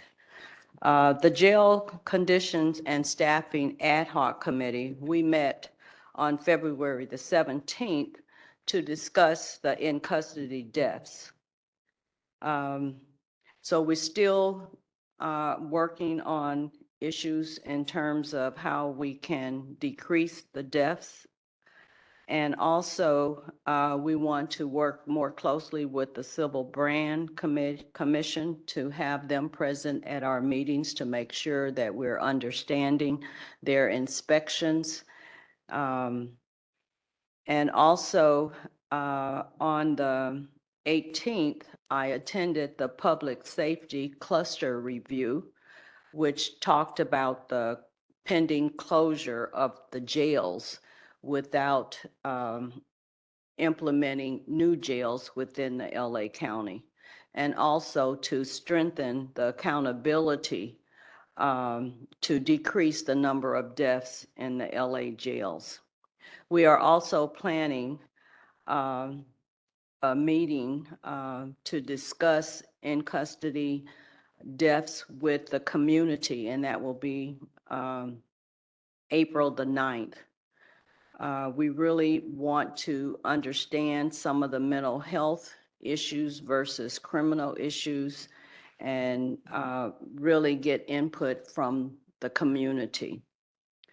That ends my report, Chair. Thank you, Irma. With that, I want to recognize the Legal Ad Hoc Committee, and that is chaired by Commissioner Jamon Hicks. Thank you, Chair Johnson. Just a brief report. The Legal Ad Hoc is working on the selection of independent outside counsel as approved by the Commission at our January 2026 monthly public meeting. And also, since our last meeting, the Ad Hoc approved language in the county's latest proposal regarding Measure R, and the county submitted its last, best, and final offer to the unions. And as a reminder, Measure R was approved by LA County voters in 2020. It will not take full effect in LA County until the conclusion of the meeting confirmed. Well, that is a hearty 6-year anniversary celebration right there. And thank you for the work of the committee. And thank you to our attorneys on this commission. With that, I want to recognize Co-Vice Chair Luis Garcia for the protection of media and demonstrations. And just a note, as we make that report, this commission is hosting a virtual forum on the 3rd of March. The 3rd of March may not seem like a particularly auspicious anniversary itself, but it is here in Los Angeles County. It marks the 35th anniversary of the capturing on film by a bystander of the beating of Rodney King on March 3rd, 1991, an episode which has endured as a touchstone for the importance of civilians, bystanders, and all with a conscience in filming interactions with law enforcement and capturing what might be out of policy behavior, constitutional violations, brutality, or worse. And I want to thank the work of this ad hoc committee on trying to bring to fruition greater protections as instructed by the supervisors of protection for both journalists and reporters present at demonstrations and members of the public, especially in light of recent court rulings upholding those protections here in Los Angeles County. Luis, do you have a report from the committee? Yes. On October 17, 2025, the Protection of Media in Demonstrations Ad Hoc Committee sent a written request for information regarding Los Angeles County Sheriff's Department training policies and practices regarding members of the news media during demonstrations, protests, and other major events related to the Board of Supervisors' August 12, 2025 motion entitled Honoring the 55th Anniversary of the Chicano Moratorium, Confronting Ongoing Injustices and Immigration and Customs Enforcement Raids in Los Angeles County. On November 6, 2025, the department provided a written response, including copies of several policies, training materials, and a summary of complaint data. The ad hoc committee has reviewed those materials, and then based on this review, we have requested follow-up materials from the Sheriff's Department on February 3rd of 2026. We expect to receive a response by the 23rd of this month. No further update. Okay, thank you very much for that. We will continue to fulfill that request of this commission. And As it relates to the final ad hoc committee, this is the technology ad hoc committee. Again, we have an upcoming public forum that this committee is taking the lead on providing to the public and to our partners in oversight in LA County. That is the virtual forum on automated license plate readers, ALPR, coming up next month on the 11th of March. Again, it's an evening time slot to help facilitate greater public participation and convenience for engagement with this important subject. This ALPR forum by the ad hoc committee and by extension more fully by this commission is 5:30 to 7 on Wednesday, the 11th of March. I hope that the public, including many of our frequent participants and stakeholders in these meetings, are able to join in that issue, or that forum of an important public issue. With that, I want to ask, are there any comments or remarks by commissioners on the various ad hoc reports? And Tracy, do we have any public comments on these commission reports? Yes, we do, Chair Johnson. Before we go into public comments, I would like to reiterate the code of conduct briefly, that public comment does not include the right to engage in dialogue. Please be respectful of the views expressed by speakers, staff, and commission members. Again, please refrain from profane, personal, threatening, derogatory, demeaning, or abusive statements. At this time, we will return to the public comment on this item. Our first speaker is T. Carter. T. Carter, please take the podium. Before I begin, you spoke about interrupting. So does that go to the panel also for interrupting me from speaking to reset my time? Does that just go to the people out here speaking? Does that go both ways? This refers to code of conduct. Thank you. Go ahead and make your public comment. Yes. So in response to the Inspector General's report, first, I would like to ask Ms. Mosley to please file a complaint regarding bias in regards to the person sitting to the left of you. If I say his name, that'll be considered, a crime. I would like that to be filed, and if I need to wait for it here or it could be mailed to me, that's fine. In regards to the Inspector General report, there have been many times where I filed complaints and I don't get a response from the Sheriff Department. And then when I contact the Inspector General's office, they tell me there's nothing we can do. I've asked several times for the matter to be represented to the panel and let them present it to the Board of Supervisors so that it can have a different oversight, because everything stops when the Sheriff Department doesn't respond. I have many complaints where nothing against you, but they just don't respond. So it's just at a standstill. And I've been asking, can that be presented to the Board of Supervisors? Because they have a higher form of jurisdiction. And I was told no. Also, regarding hiring, I keep hearing people say that there is not enough people to work for the offices, but I find that to be very contradicting because there's many people available for work. Here, there's two very beautiful females. I don't see her. I think her name is Tar. I don't see her now in here, but she comes here every week. She's always here. These two females, one here, I always see her here. Like, there are people here that can also assist with offices. So to just say that there's no one around, I think that's I don't think that's correct. And I also, before I leave, I would like to get certain people's names for this, my Board of Supervisors complaint that I have not been able to get. And also, when I presented my matters in regards to Mr. Johnson, they have been ignored. So I don't know who's blocking that, but I was biasly treated by a commission member.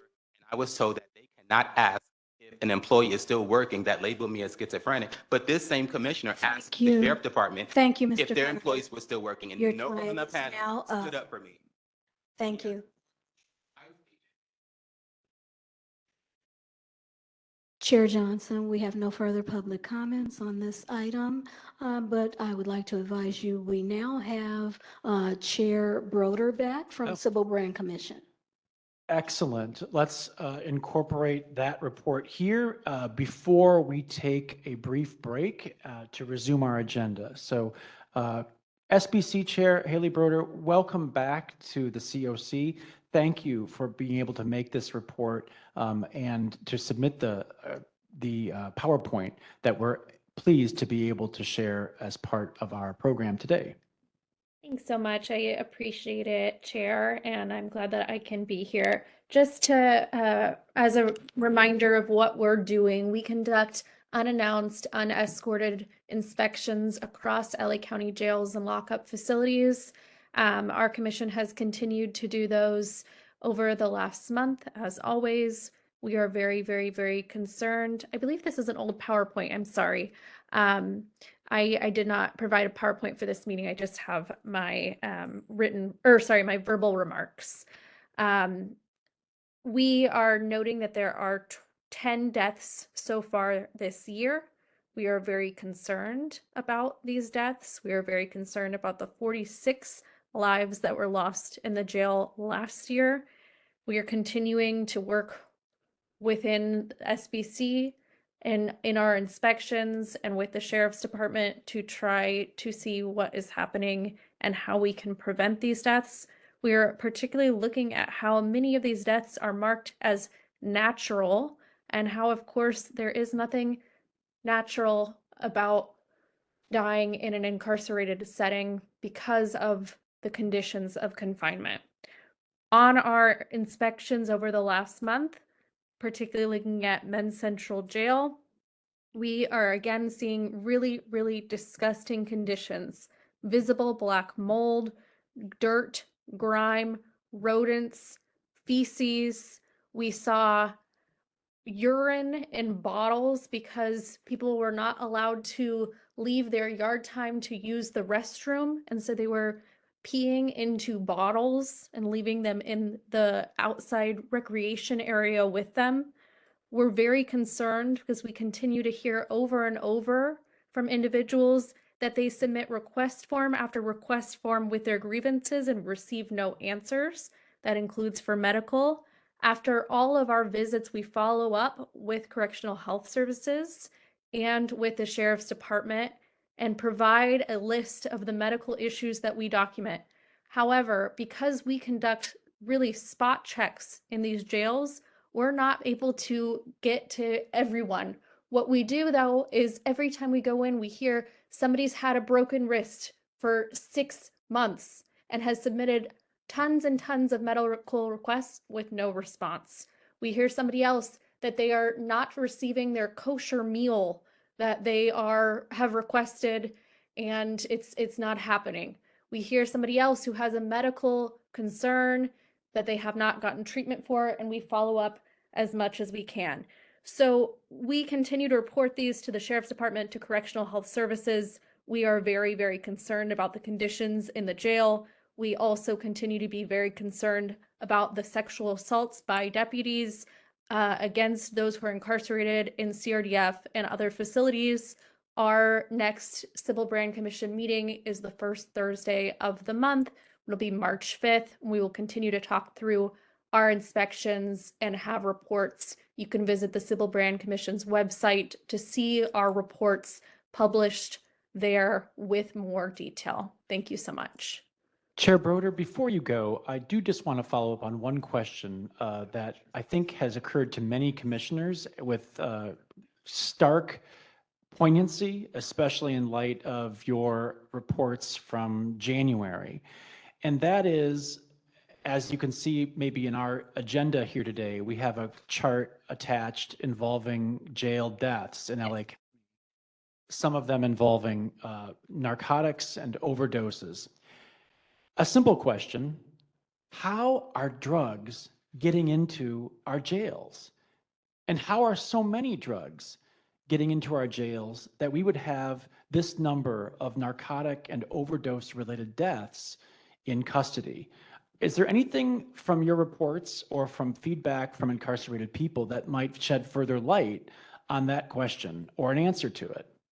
This is a great question, Chair. I do not have this information. I wish I could have specifics so that we could enact this change. What I can share is that, one, when we go into the jails and when staff also go into the jails, there is no thorough screening process.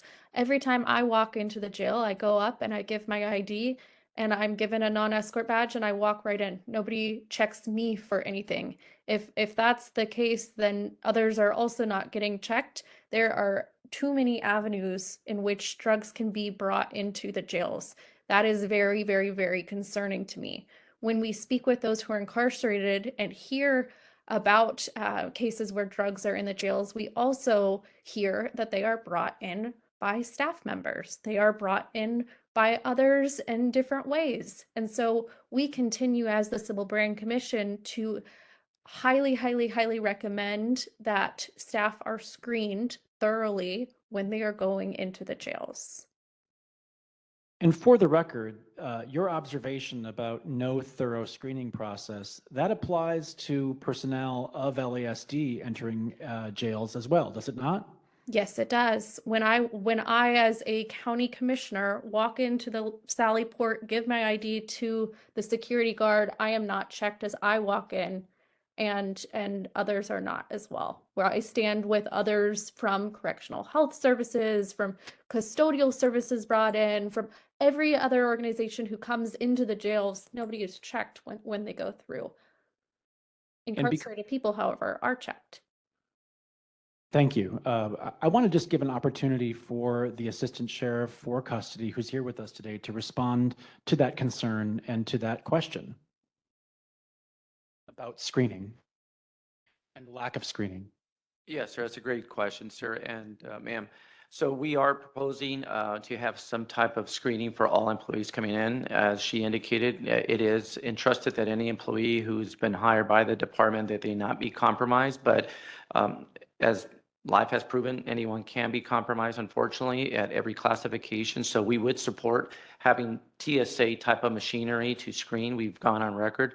Security is not convenient nor inexpensive, but if the county is willing to commit to support the infrastructure that would be needed to implement a screening system, such as there's various types of body screening that are not necessarily radiation, that cannot be harmful to employees, we would support that, as well as TSA property screening for anyone entering our facilities. But there are various ways that narcotics, unfortunately, do make their way in. Individuals can secrete it into their bodies. There's evidence of paperwork that's been compromised and laced and later ingested. So we are also advocating to go to a paperless system, and we've advocated for a tablet solution, which we hope it does move forward. It's in the approval process, and that way you won't have any type of documentation, and it'll also show better proof of practices as far as programming and any other services that are rendered inside the facilities, including requests and or complaints. I just want to follow up and ask, might that include trained drug sniffing dogs or service animals for that detection process? We do have that. And we do have unannounced employee random searches that we do conduct, and those also include the use of our canine units at employee entrances, and they are obviously doing random. They don't detect any biases. They are there to detect any type of contraband coming in, so they would alert us, and so they are utilized. They're just not large in numbers, but they are utilized throughout all our jails, station jails included. I just want to note before we break that we do have scrutiny and awareness of the Sheriff's Department budget. We've commended the sheriff, your boss, on the thoroughgoing commitment to deputy wellness and by healthy practices within the chain of command. And I just have to ask, doesn't it raise concern that there might be freelancing by personnel in the sale or distribution of narcotics in custody settings over and above the healthy competitive salaries that are provided to LASD personnel? Doesn't that raise some concerns, not only about integrity, but about the safety and the progress on deputy wellness and healthy practices within the chain of command? Yes, sir. I mean, the sheriff is in support of any supportive efforts to hold people accountable, as well as having checks and balances throughout our processes. Comment. One of the things that I'm listening to, and I appreciate the SBC report updating on this issue. However, I think we're falling short if we're just looking at the entryway into the jail. I mean, you have courts, you have substations, you have inmate work crews that are outside. You have attorney visits. I've seen people get drugs from various people in the jail system. And a lot of times it goes into the body cavity. And, you know, strip searches, I don't even know if those are still happening in the jail. But the bigger issue is, I think, is that there's many outside non-sworn people that are coming into the jail. And I know there's been recent news reports, like up in North County it was a deputy that got arrested. And so I think this kind of ties into our later agenda item on custody deaths. But I want to also point out that the value of looking at these inspection reports from SBC, connecting it to the OIG's quarterly report, because they do have a rather detailed report, and they do have a chart with the amount of screenings and, you know, randomized screenings for different populations in that in that chart. So I think this is also an opportunity for us to work collaboratively with SBC through our jail ad hoc and conditions, because the county system, structure system is, you know, we have the ability to ask SBC commissioners to do additional visits. And, you know, I've gone into the jail unannounced, and we've had conversations with some of the inmates in the modules. And right now, I think this, you know, with the amount of custody deaths right now and these inspection reports, even aligned with the Board of Safety, BSCC reports, you know, we have multiple oversight bodies, multiple lands. And I think, you know, from the oversight perspective of the civilian oversight, we have this tremendous opportunity to really kind of highlight that oversight and hopefully see some solutions and better information. Thank you, Commissioner. With that, we did provide an opportunity for public comment on this earlier, but as a courtesy, I do want to ask if there is any additional public comment given the SBC report and subsequent discussion. Thank you, Chair Johnson. Actually, there are 3 additional public comments in person and 1 online. We'll start with the in person. We have Vanessa Perez, if you can take the podium. After that, we have T. Carter to stand in line, and then Raquel Durfler will stand in line. Thank you. My name is Vanessa Perez.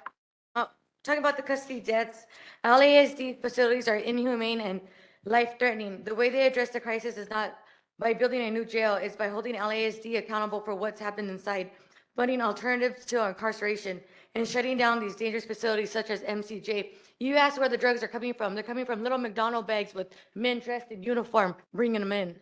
Thank you. Thank you. Our next public comment again is from T. Carter, and then step in line, Raquel Durfler. Hi, in regards to I was told I would get a response. I was given this big briefing about not speaking on agendas. No one has responded to 9B. I just gave a scenario. We'll get to it later. So for the record, no one has responded to item 9B in regards to my matter. Regarding drugs being brought in, drugs are being brought in by sheriff deputies. When I was in unit 3,000 to 3,500, they will give them fake weed. Like it's like something that's like fake marijuana. And if you don't file a complaint, you're allowed to smoke. I had the privilege, not the privilege, but I had this privilege to actually have to inhale this. My duration, I was in LA County. So the drugs are actually coming from the sheriff deputies. And if you are more complicit to not file a complaint, they allow you to smoke. If you go on 3,500 floor right now, you will see the white smoke. You can smell the white smoke. Literally, it was a fog of smoke. So I was forced to be under that. When I got out, I complained about it. This panel told me, oh, we don't have any oversight over that. And it's just very interesting what's labeled that this panel has oversight versus others. I hear the panel member to the left of Ms. Mosley, if I say his name, it's not considered freedom of speech, but I heard him say drug dogs. He mentioned drug dogs. He never mentioned anything about my matter with CHS. Anytime my matter that I presented to the board can be addressed while sheriff deputies personnel are here, it's never addressed. He mentioned drug dogs. He mentioned other things about hiring. CHS, he's speaking to CHS. He never mentioned anything about item number 9B when he's speaking to CHS.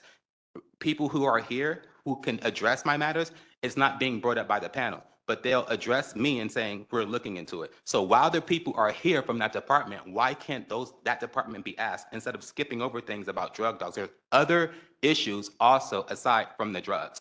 And it's interesting how my matter for 3 years keep being shielded away. So 9B, where's my response from 9B? I was told, wait, where is my response from 9B? Agenda 9B, I have not gotten a response. So the drugs are coming in from the sheriff deputies. Thank you. Our next public comment, Raquel Durfler. Hello, Raquel Durfler, cancel the contract and check the sheriff. So I wasn't going to comment on this, but as you know, we sit here and we listen to sometimes people saying things that are just like absurd. I do want to acknowledge that it appears as though the representative from the sheriff's department is taking seriously and is looking at methods that are just common sense, that exactly you have people coming in and out of the jails or any other places. Drugs can be brought in by anybody. But we know that it's really a high amount is from the sworn personnel. We know this happens also at the juvenile halls where young people have been died of overdoses. So I find it rather disingenuous and actually it's just ridiculous that people want to say it's the lawyers. Like, hey, the lawyers, there's not a drug ring of lawyers bringing stuff into their clients or any other thing. That's ridiculous. The panel here and the commissioners, your job is to look and have oversight of the sheriff's department. So that would be the sworn personnel that are in the jails. At the stations, it's not to be looking at the lawyers or the drug dealers out in community that the inmates may encounter, but how are they, once again, encountering their drug suppliers out in community? If they're out in community, I'm sure that they are being supervised. So thank you for your time. Thank you. We will now turn to the online public comment and unmute Lane Kennedy. Lane, you have been unmuted. Lane? Hi, it's Ian Kennedy, and I'm a parent of a seriously mentally ill inmate at Men's Central Jail. Just following on from the Civil Brand report, the medical command is very unresponsive. It took weeks for him to get his medication. I also want to pivot to the Sheriff's Department and encourage the closure of Men's Central Jail and their proposal to really seriously follow through with creating care centers that are run by the sheriffs, but that meet the needs of the north of 50% mentally ill inmates currently in our jail system. Thank you. Thank you. There are no further public comments on this agenda item. Chair Johnson, turn it back over to you. Thank you, Tracy. With that, we will take a brief recess until 11:20 a.m. Please be prompt back. I'll try to do my best to be back at 11:20. We're in recess briefly. Thank you.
Recess coming to an end.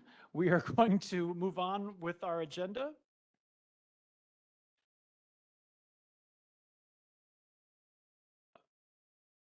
We are now with agenda item 10A under new business. Our first new business item is regarding an LA County investigation that has sparked concern about possible retaliation against former COC Commissioner Sean Kennedy and the potential intimidating effects against other oversight officials in LA County and on this commission of such an investigation and the lack of completion or reporting about its completion. I want to just give a bit of background about this item. In 2024, this commission exercised our subpoena powers to hold a special forum about the special unit, widely dubbed in the press and by other reporting outlets in the country, the secret police operated by the former sheriff and which conducted retaliatory investigations and even raids against a sitting county supervisor and against a member of this commission, Commissioner Giggins, who is unable to be with us this meeting. That set of engagement, that threat to just and accountable law enforcement in Los Angeles County had to be brought into the sunlight. This commission strived to do that with the hearings in October of 2024. And during that hearing, one of the witnesses questioned by former Commissioner Sean Kennedy, respectfully and with many of our present commissioners attending, with much public attention and recording of that session, provided some disclosures that we believe Max Fernandez in particular, one of the witnesses, might not have been proud of to have put into the sunlight under oath and under truthful testimony.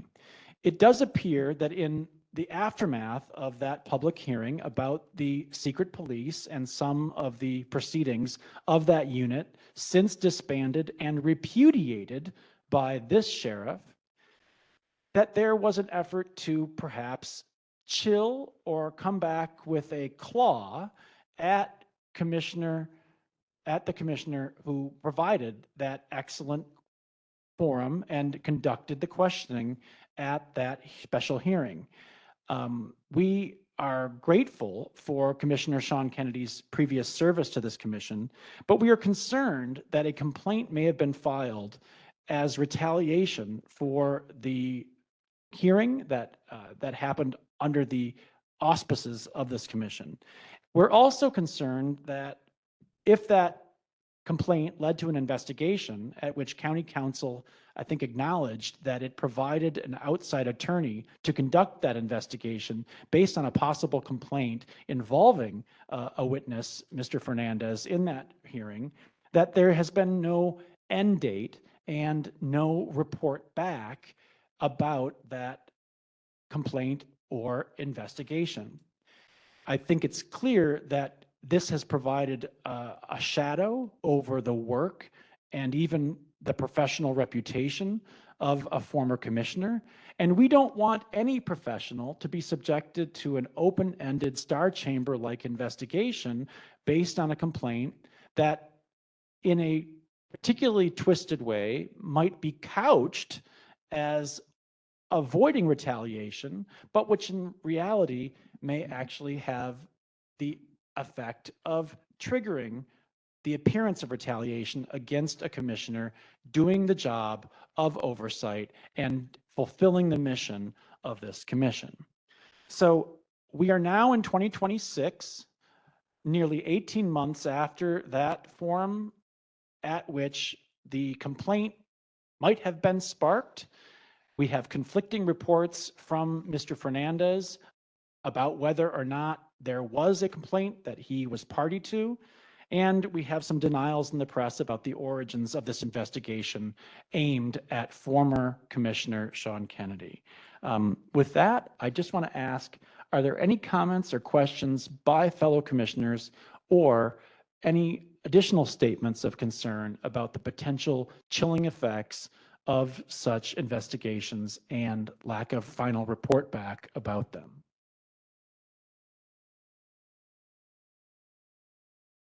Commissioner Newhouse. Mr. Chair, who was it that was supposedly conducting this investigation? An agent of the county some way? No, I believe it was done by an outside attorney referred by county council. That's one of the reasons why it's important to ask this question and to perhaps reach some finality to this issue, because the county council, the professionals in our county council's office were involved in selecting this outside attorney. Who was the outside attorney that did this investigation? Do we know? That has been discussed, and I believe it may have been reported on publicly, but that's not part of the record today. Well, that would be the person I would want to inquire of. Well, if the county hired, and the county does this, hires an outside attorney to conduct an investigation, that would be a fact that we would like to know, because I think you're right. The commission would like to see the report of that attorney to the county. Opening, closing, making findings. The findings were substantiated, unsubstantiated. And you speak of a complaint. There was no complaint filed, I take it, correct? Uneven reports about what triggered this investigation. We know there's been an investigation, and that's exactly why we have this item on our agenda today, is to help bring some sunlight to bear on this and perhaps to reach a conclusion. Well, I suggest we inquire of county council to provide some light and transparency to that. That's important. And that is exactly what today's motion reflects. And that would be my motion then. Thank you very much. Is there a second to the motion? Thank you, Commissioner Harris. The motion is to urge County Council to release the results of an investigation launched in 2025 involving an outside attorney recommended by County Council regarding former COC Commissioner Sean Kennedy. Following the COC's official hearing in October of 2024, where former members of LASD unit, widely characterized as the secret police, faced questions under oath over their prior activities. It has been moved and duly seconded. It was seconded by Commissioner Harris. Commissioners, this item is open for discussion. Do we have any other commission comment on it? Seeing none, do we have any public comment on it? Chair Johnson, did you want to take a vote on that? Yes, this is a motion that requires a roll call vote. Okay, we'll go ahead and take a roll call vote. And there is no public comment, just to clarify? We do have public comment on this item. Okay. Public comment should come before the vote. Right, our first public comment is Nick Wilson. If you'd please take the podium. Good morning, Commissioners. Wasn't coming to speak on this particular matter. I was coming to speak on the next one, 10B. But it is challenging for me to hear some of the stuff I've heard and just sit and not comment on this. And I do say this with all due respect to each and every one of you. In fact, I was speaking with the Commissioner during break about how great it is that we can all be in a room, and even if we disagree on something, be respectful. Having said all that, I don't know how it serves the public with what was just said in terms of the Public Corruption Unit under the last administration, which received complaints from the public, conducted an investigation with their Public Corruption Unit, and then have that investigation after the search warrant executions be taken by the Attorney General after he sent 3 investigators down, and a public narrative that sought to demonize the prior sheriff, then have Luna be elected, who disbanded the Public Corruption Unit, and then take down all of the correspondence on LASD.org that sought to be transparent with the public. I just don't understand how that serves the public, especially with the amount of fraud, waste, and abuse that is being highlighted throughout California and specific to LA County. It seems like this is an unfortunate political agenda that continues to attack a former sheriff and a new sitting sheriff that is clearly motivated politically. And I think we all see the outcome of that, which is a department that is in crisis. Thank you. Thank you. There are no further public comments on this item. Chair Johnson. Thank you. Let's proceed with the vote on the motion to urge the County Council to release results of an investigation launched in 2025 involving outside attorney recommended by County Council regarding former COC Commissioner Sean Kennedy following the COC's official hearing in October 2024, where former members of the LAUSD unit, widely characterized as the secret police squad, faced questions under oath over their prior activities. Tracy, would you like to conduct the roll? Yes, Chair Johnson, thank you. We will start with Vice Chair Garcia. Vice Chair Callaway. Aye. Commissioner Cooper. Yes. Commissioner Harris. Commissioner Hicks. Commissioner Newhouse. Aye. Commissioner McBride. Aye. Commissioner, or Chair Johnson. The chair votes aye. Chair Johnson, we have a vote of 8 ayes and 0 nays. This motion is passed. Thank you. And let's move on to item number 10B. Our second item of new business is discussion on decertification and termination of LASD sworn personnel. Currently, LASD does not have a formal policy, as we were informed by the sheriff recently, that prohibits the transfer of sworn employees who are decertified by post and terminated by the department. Therefore, this item asks the commission to work with LASD's Office of Constitutional Policing, OCP, of whom we have some representatives with us today, to develop a clear decertification and termination policy. I just want to ask, is there a motion to approve working with the LASD's Office of Constitutional Policing and staff to create a policy on decertification and termination of LASD employees? I'll move. Thank you, JP. Is there a second? Second. Thank you, Irma. With that, this item is open for discussion. Do we have any discussion by commissioners about this action item today? I see none. Tracy, do we have any public comment on this item? Yes, Chair Johnson, we have 2 in person and we do have an online. We'll start in person with Nick Wilson. And if we can have Allison Rubenfeld to take the line. Commissioners, my name is Nick Wilson. I'm here to address item 10B and Deputy Trevor Kirk, whose case is arguably one of the biggest injustices against any member of the department, which right now, like I said before, is a department in crisis. His life was thrown away because he did his job in using the lowest level of force to effect an arrest of a resistive robbery suspect. This commission does not adjudicate personnel appeals, and Deputy Kirk has an active appeal pending. There's a pending pardon packet that we understand has landed on the president's desk. I think we can all agree that due process is not optional. Deputy Kirk's legal process is not complete. Finality has not reached its conclusion. Right now, the Sheriff's Department characterized aspects of this case as a training issue.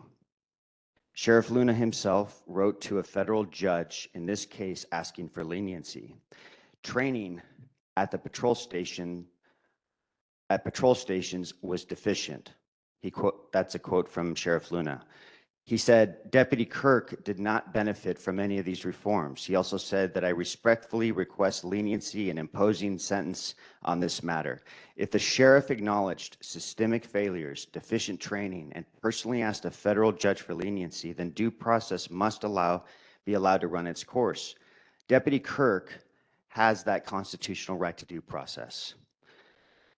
Every deputy in this department is watching how this department handles due process and the Trevor Kirk case. And every deputy right now is watching whether leadership stands for fair procedure or proceeds with political theater. Lastly, I want to say that Deputy Kirk is a human being. Thank you. Can I? Thank you. Our next public comment is from Allison Rubenfeld. Good morning, Allie Rubenfeld with the Loyola Anti-Racism Center and Check the Sheriff.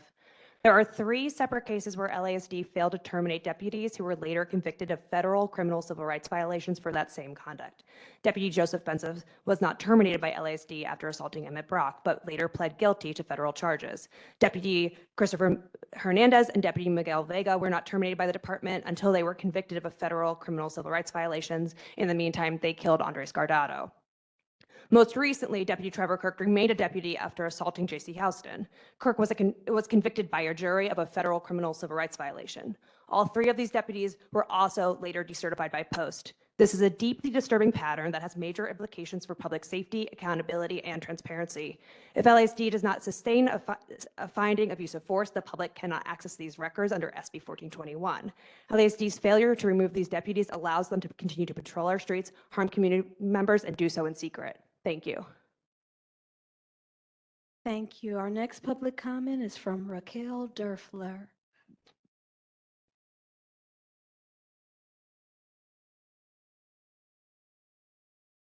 Yes, Raquel Derfler canceled the contract. I'm intimately involved in this case, and I can see Mr. Wilson has decided to exit the room because we weren't playing by the rules he wanted. But I want to make it clear that it's not Kirk's due process rights that we are discussing with this motion. We are discussing the fact that the Police Officer Standard and Training Commission found his behavior to be so egregious that they revoked his certification to be a peace officer anywhere in California.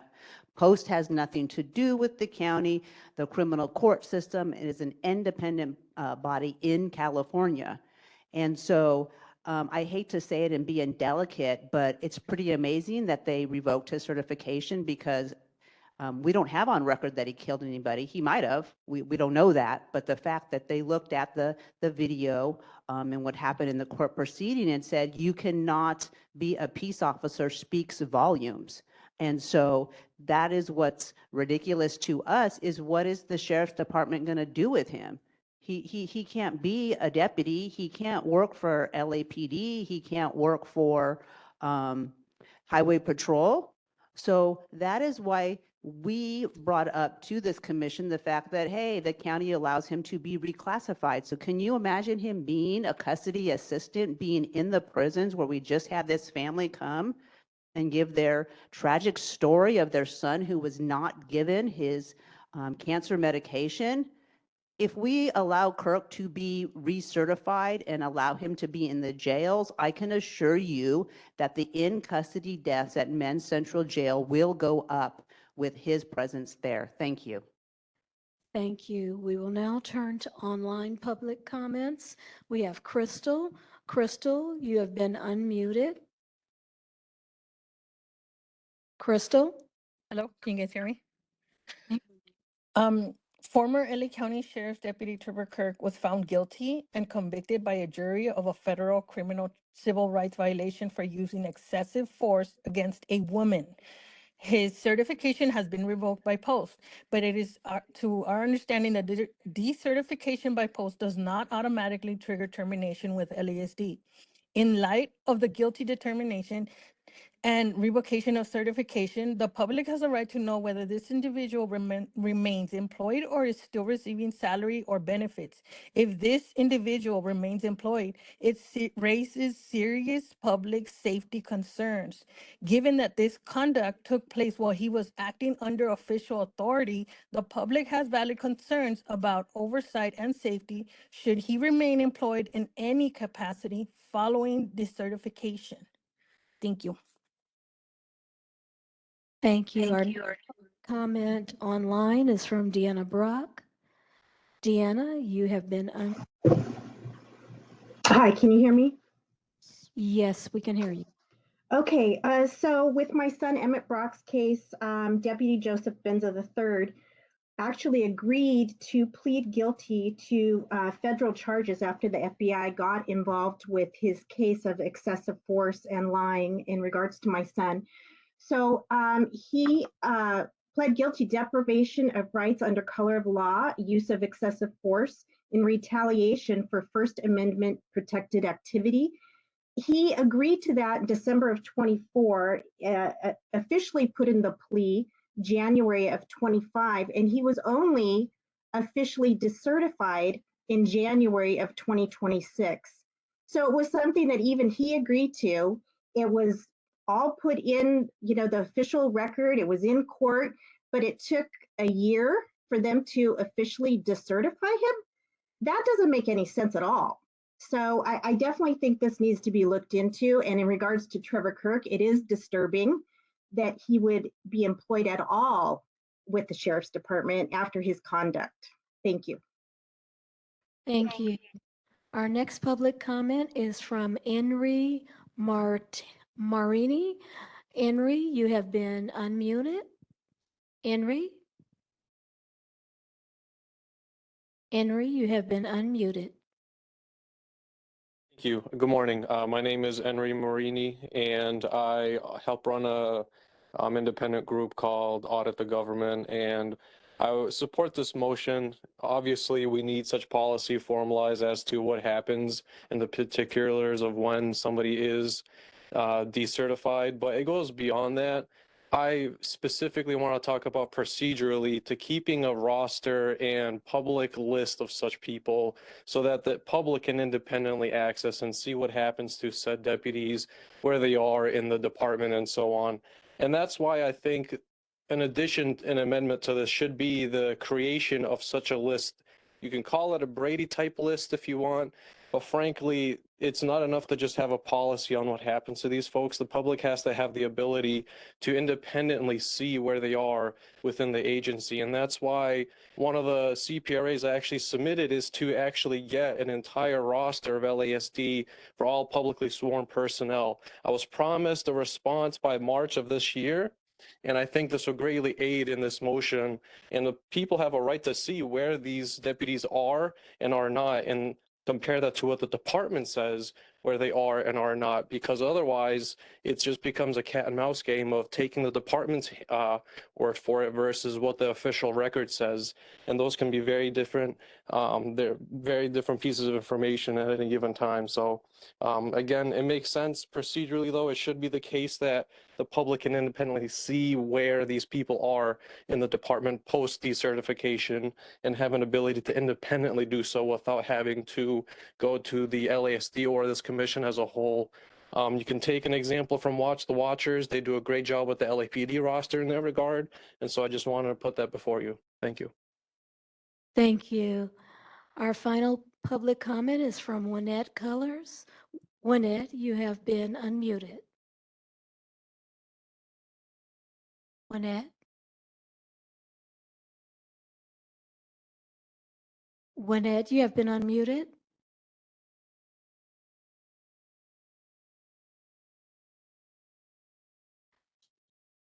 Okay, we have no response, so we will proceed. We have no further comments. Thank you for that. With public comment concluded, we are prepared to proceed to vote on the motion. The motion is to work with the LASD's Office of Constitutional Policing staff to create a policy on decertification and termination of LASD employees. Tracy, would you call the roll, please? Yes, Chair Johnson. Vice Chair Garcia? Vice Chair Callaway, Commissioner Cooper, Yes. Commissioner Harris, Yes. Commissioner Hicks, Commissioner Newhouse, Aye. Commissioner McBride, Yes. Chair Johnson. The chair votes yes. Chair Johnson, we have 8 ayes, 0 nays, and 0 abstentions. Thank you, Tracy. Our final item of new business is a formulary one to dissolve our interview ad hoc committee due to the recent appointment of Commissioner McBride. I want to thank Commissioners Hicks and Commissioner Callaway for their work on this ad hoc committee. And I want to ask, is there a motion to dissolve the interview panel ad hoc committee? Is there a second? Thank you. Motion made by Commissioner Harris and seconded by Commissioner Hicks. Do we have any public comment on the item? We do not have any public comment on this item. All right. If commissioners would, by show of hands, please indicate your approval or opposition to the motion to dissolve the interview ad hoc committee. I see 8 hands. It is so approved, unanimous. There are no opposition and no abstentions. With that, I want to acknowledge that we are looking at some constraints on our time, and I'm hoping that we can accomplish our complete agenda here today. But our key component of the remaining portion of our meeting is the educational presentation here today by the County Council involving the California legislative updates, and then to be followed by an important presentation by Correctional Health Services. This item about important updates involves, it's being provided by the OCP, not by County Council, This involves updates to state legislation from 2025, effective here in 2026. Of course, this includes AB 847, legislation of great importance to this commission. I want to recognize Commander Ernest Billy from the Office of Constitutional Policing. Commander, are you here with us today to provide said update? Yes, I see you there. Thank you. Thank you for joining us, and let's talk about what's new for this year. Thank you, Chair Johnson, and to the commission and members of the community here. Here to present on the 2026 legislative updates related to LASD operations. I first want to say that at least annually, or when a significant law change occurs that may impact department operations, the department issues these legislative updates to be distributed throughout the department for all our members. But the information is also relayed to all our sheriff's patrol stations especially, so that they can use in their business watch, community watch, civilian advisory committee meetings to give our community members an update on any legislative updates that they should be aware about. And today I take the opportunity to present before the commission some of these that are part of this newsletter that the department produces. I also want to state that all of this is available for anyone to read on our website, lasd.org, under the transparency page, including any of the policies that we cite in these slides. So with that, next slide, please. I did want to talk quickly about the policy development process so that the community is aware of how the department initiates these. In this case, because these were statutory changes, the department had to make amendments and changes to its current policies and directives. And these drafts, once they are drafted, are shared with our oversight partners for their input. I know the Civilian Oversight Commission and the Office of Inspector General in particular get these policy updates. They are also shared with the respective labor unions, and where there are no objections or requests for a meet and confer pursuant to the Myers-Milius-Brown Act, the department moves forward with publishing the policy, and it makes sure to brief it via email, global email, and station briefings. Next slide. So this particular newsletter, we added 18 of the respective Assembly bills, Senate bills that created changes in the law.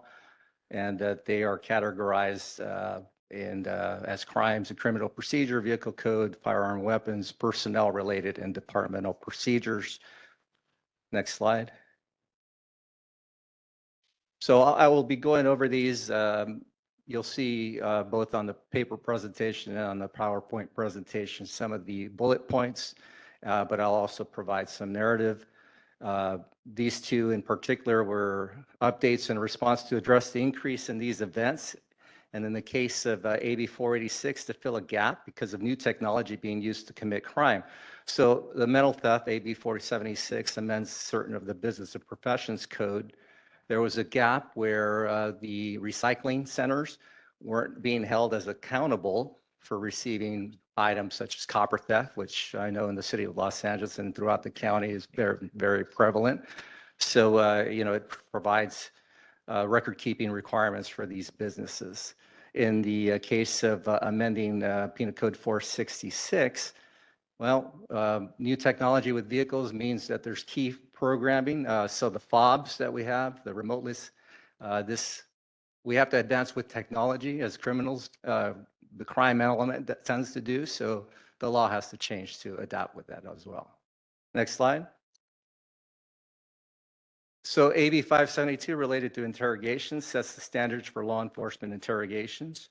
It requires a peace officer or prosecuting attorney before any initial formal interview of an immediate family member of a person who has been killed or seriously injured by a peace officer to clearly identify themselves, and if the interview takes place in person, to show identification, to inform the person of the status of their family member, to inform the person that they are conducting a formal interview for the purposes of the investigation. They also inform the person that they have a choice to come to the station for the formal interview if they are asked to go, and they can have a trusted support person with them. And you'll see our detective division and the Office of Constitutional Policing are going to address this even further with development of the directive. Agencies must adopt the policies by January 1st, 2027, but we want to get well ahead of that. Next slide. So SB 733, Penal Code 680, which had already existed, is often referred to as the Sexual Assault Victims DNA Bill of Rights. And it had already required the sexual assault forensic evidence be submitted to a crime lab within 20 days after it was booked into evidence. What this bill did was amend it to allow for an adult 18 years or over who is undecided about pursuing an investigation for the evidence can request that it not be tested. This is at the victim's request. So if the sexual assault kit was already completed, whether it be the law enforcement or the respective clinic that collects the evidence must retain it, because if the victim chooses to at a later time to have it tested, it is available. We're also developing that procedure between our Scientific Services Bureau, better known as the Crime Lab, and our Special Victims Bureau to adapt the protocols. Next slide. SB 734. So the California Racial Justice Act, it prohibits criminal convictions or sentences based on race, ethnicity, or national origin. A defendant can challenge a case in court if they believe racial bias affected the outcome. So if a court finds there was a violation in the criminal case of that act, that finding alone could not be used to discipline the officer, deny promotion, or start or pursue a post-decertification action. The court findings could not be introduced as evidence in an officer's administrative discipline appeal. If the act claim is based on an officer's conduct, the defendant's attorney must serve a copy of the motion or petition on the officer's employing law enforcement agency. For the sheriff's department, so if there is an allegation of bias based on that information, the department may initiate an administrative investigation to the behavior. For the sheriff's department specifically, there is no room for bias or discrimination, so we will pursue that investigation. Next slide. You've all seen them. These electric bicycles are all over our roadways, right? So this bill amends the vehicle code of the existing vehicle codes. It's intended to protect users of electric bicycles, and it has several new provisions related to minors, such as having to wear a helmet. So Be careful with them because they're faster than typical bicycles and almost as fast as motorcycles in some cases. Next slide. AB 630, this new requirements here adds and repeals sections of the vehicle code related to recreational vehicles that are left abandoned. LA County can now remove these RVs under $4,000. However, they do require a 72-hour notice, and owners must be notified within 48 hours of removal, and they have 30 days to claim. So this is very prevalent in some communities, especially where the RVs that are no longer serviceable, they cannot run, are oftentimes left abandoned. Next slide. AB 875 vehicle removal.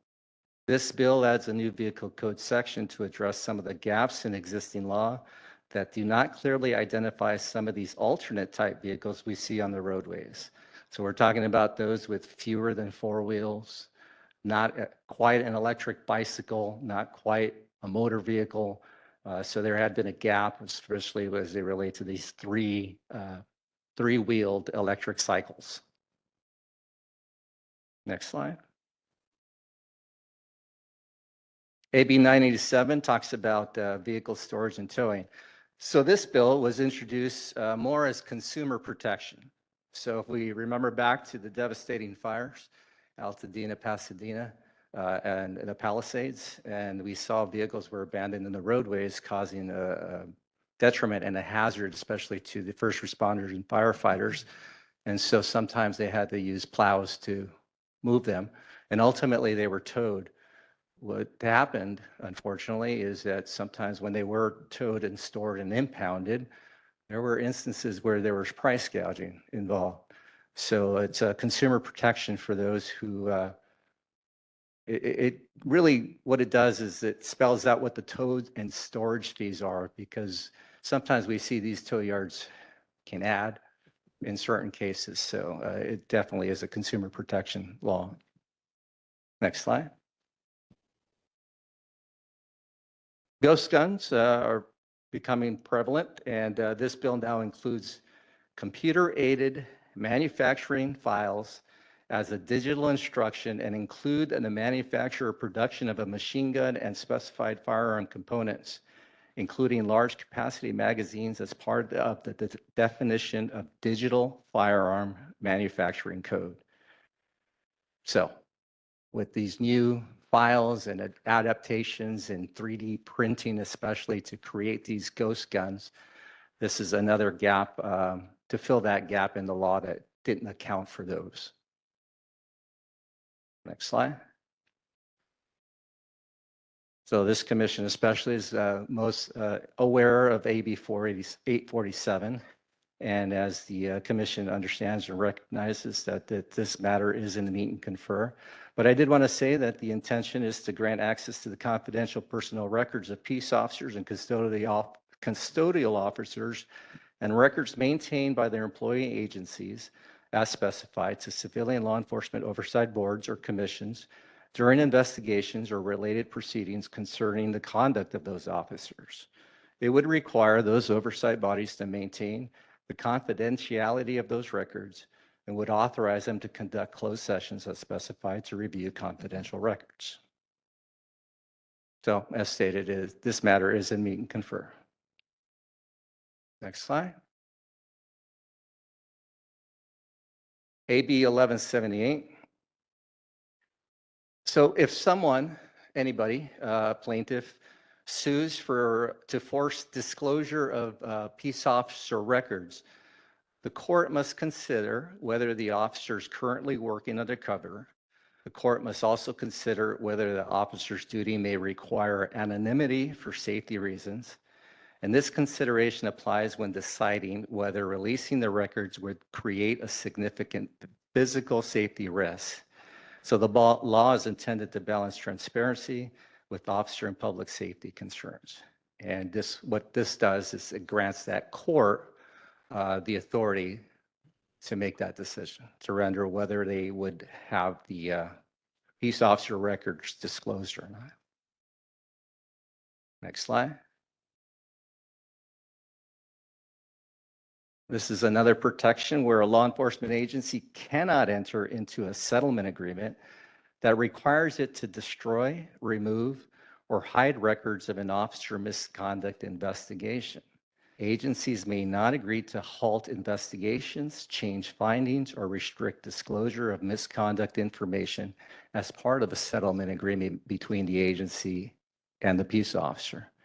Certain misconduct and use of force records are already public under CPRA. This bill reinforces that those records cannot be quietly erased through settlement agreements. So it aligns with other recent reforms to ensure public access to records while maintaining existing confidentiality rules for personnel files. So any settlement agreement of that type that violates these rules is void and unenforceable. Next slide.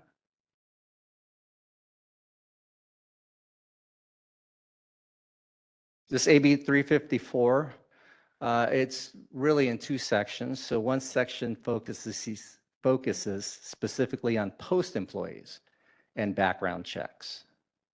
The other section focuses on expanding post authority to access criminal justice information for oversight and decertification purposes. Because post is a commission, the way I read it is that I guess they didn't have that authority to access it for the purposes of accessing criminal information for oversight and decertification purposes. So now it gives them that authority. And it also requires certain post employees who access sensitive criminal justice databases that they have to be vetted through background checks. Next slide.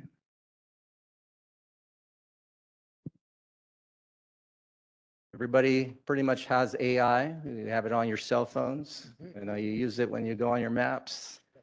So this law is if artificial intelligence is used to generate all or part of a police report, the report must include a disclosure statement and be signed by the officer who prepared it. Agencies must retain the first AI-generated draft for the same length of time as the final report and maintain an audit trail showing who used the AI system and how it was used. Vendors contracted to provide AI services are prohibited from sharing, selling, or using law enforcement data for other purposes. And this bill does not prohibit the use of AI in reporting. What it does is it requires transparency, record retention, and safeguards to ensure officers remain responsible for the final report and that sensitive information is protected. So there was a question as to how this would apply. There are AI technologies we do not use on the sheriff's department, but there are AI technologies related to body-worn camera. When you upload the body-worn camera, the AI will pretty much produce a report with a transcript of what occurred on the body-worn camera. What this law is intended to do is that the officer still has to be the actual person reporting it. They can use AI as a tool, but the officer must attest and actually be the one to sign off on it. So in our department, we did publish a newsletter in 2015. December 15th, 2025, well ahead of the law when it was effective January 1st. And we are formally producing a directive or a policy as well. But for now, the newsletter that's associated with this is intended to give guidance as to what the law says to our deputies. And that newsletter itself, 2510, is available on the transparency page. Next slide. So SB 580 directs the Attorney General to create uniform guidance on how public agencies should respond to immigration enforcement requests and how government databases should safeguard information. And it requires agencies across California to follow that guidance. Sheriff's Department, we've had these policies in place within our own directives and newsletters for quite some time now. Most recently, though, we also in 2025, July 10th, 2025, to be specific, we issued a newsletter for patrol stations that provides scenarios that are supposed to be brief with the deputies for them to understand how to interact with potential scenarios related to immigration and enforcement operations.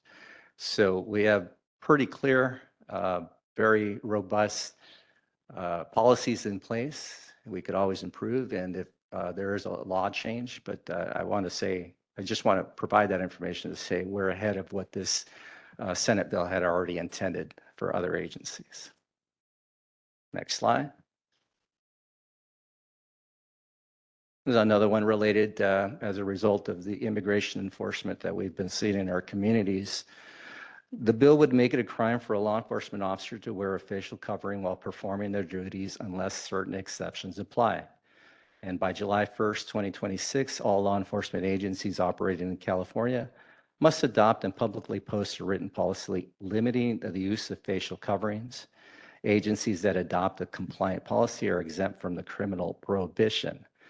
This again, we issued a newsletter in December 17, 2025 to further explain what the law says. And it does provide descriptions, restrictions, and limitations on when and how facial coverings can be used by our personnel. And generally, it prohibits it. Next slide. So this bill, 805, expands existing law to prohibit impersonating a law enforcement officer, including federal officers, through any means, including online. That hadn't been considered previously. Law enforcement officers operating in California who are not in uniform must visibly display identification showing their agency in either their name or badge numbers with certain exceptions.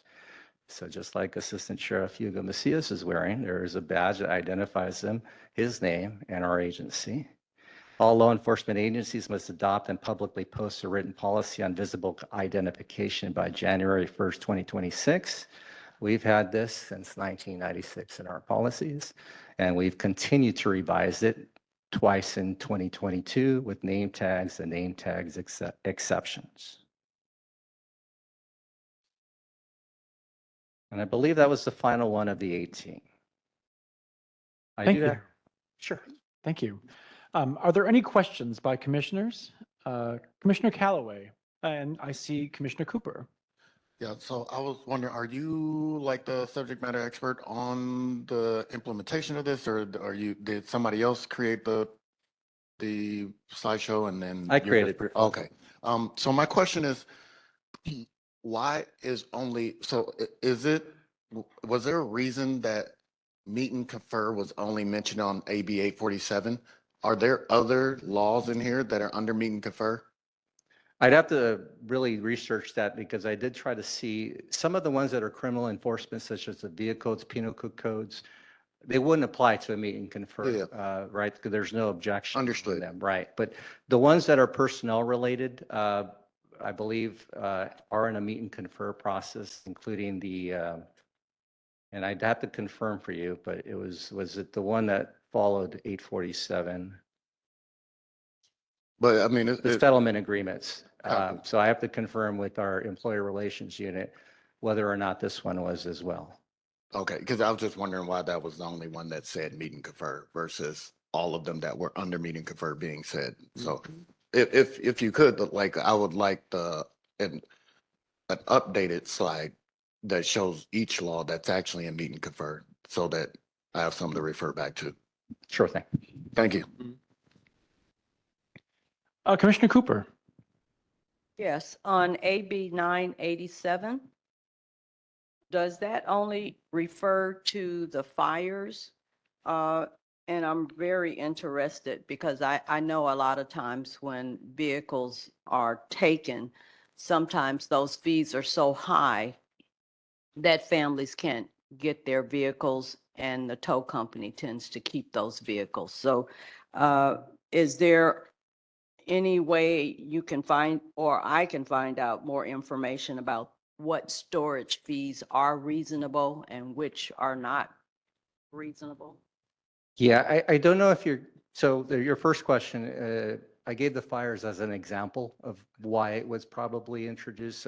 When I was reading through the legislative intent, it looked to seem that that was one of the things that was a precipice for it.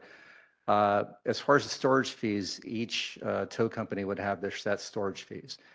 And those are typically publicized by that storage company. So in these cases, though, where especially following a natural emergency or wildfire, earthquake, or whatever else might happen, another type of catastrophe.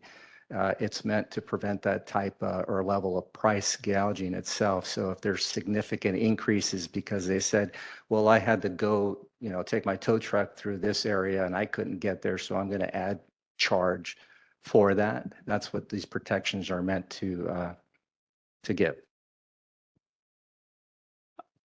I just want to build on a question by Commissioner Callaway. If we look at the artificial intelligence legislation, this has lots of effects on how reports are written, how data is analyzed, how body-worn camera material may be reviewed or classified, or the accountability that officers may have for AI-generated materials or the search criteria used on footage derived from deputies. That would seem to be legislation that would cry out for meet and confer level discussion and maybe protracted bargaining over how it was applied. Why is meet and confer not discussed on that item, yet it is singled out on another item? And is the meet and confer process being applied equitably on legislation that is being implemented or where policies are being formulated by the department? So to your final question, the answer is yes. And in the second slide, I believe, when I talked about the policy development, all of these do go to our employer relations unit, who sends them out to the labor organization. So if we have a request for a meet confer, we will have to engage in that. So this one in particular, AI, because there's no policy being drafted, or I shouldn't say that, the policy is still in its infancy of being developed. I referenced the newsletter that talks about the existing law so better inform our department members of what the requirements of that law are. If there are going to be any changes that impact their work conditions, then I would suspect there would be a meet and confer request.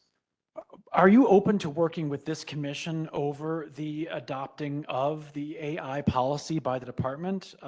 Many commissioners attended workshops on this subject at recent NACOL conferences. LA commissioners actually sparked considerable dialogue over questions raised about the interests of private companies in products that are being heavily marketed to law enforcement bureaus around the country on this subject. And I just want to ask if you might be open to collaborating with us in the formulation of this policy. Absolutely. And, referencing that process again, this commission and the Office of Inspector General will be invited to provide those comments and inputs and recommendations, especially if you have good information that you took back from a conference. I mean, that helps everybody, especially as this technology continues to develop. Like I said, we don't have this yet quite to the extent that maybe we should. And I know the Office of Inspector General in one point did recommend that we should look into this AI technology. But there are also privacy concerns as to what they call a closed universe, to make sure that this is not going web-based, like if we were to use ChatGPT, which could be compromised. We don't know what the security measures are there, or if their siege is compliant. So that's another consideration that we'd have to have for this technology. I do just want to note concerns raised by this commission at the NACOL conference about conflicts of interest by various marketing developers of the software and the lack of vetting of those large language models for the formulation of reports. That does need to be scrutinized before adoption. That's well down the runway, I believe, at least as you're describing, but I do just want to flag that's a great concern that the public and even many law enforcement officers are raising about the adopting of AI policies or AI generated report drafts.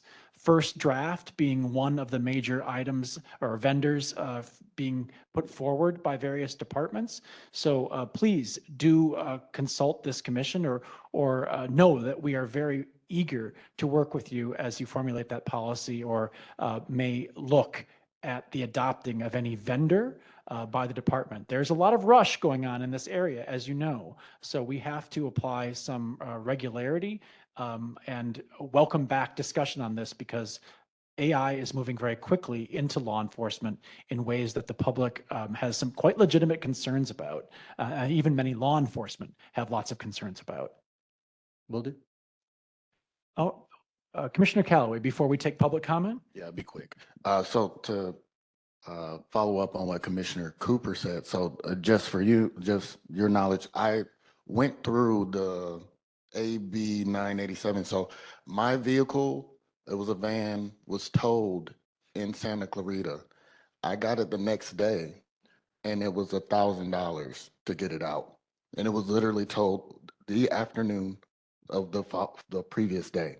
So a lot of vehicles, it would already be, if 5 days, you're not going to get that vehicle back. So to me, it shouldn't be just particularly in emergencies. It feels like it should be particularly in everything, like to actually understand, like, what is a reasonable rate to store a vehicle if your vehicle got in an accident and then the sheriff's actually calls the tow truck, versus not even, I wasn't even allowed to call the tow truck.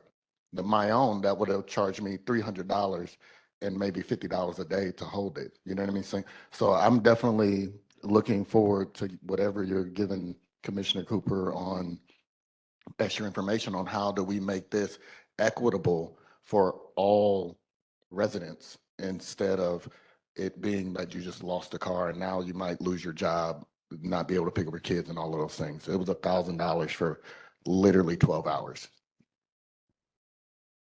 All right. One final question on AB 1178. Your presentation notes a department exemption request process, and there's some fuzzy language around compliance when appropriate.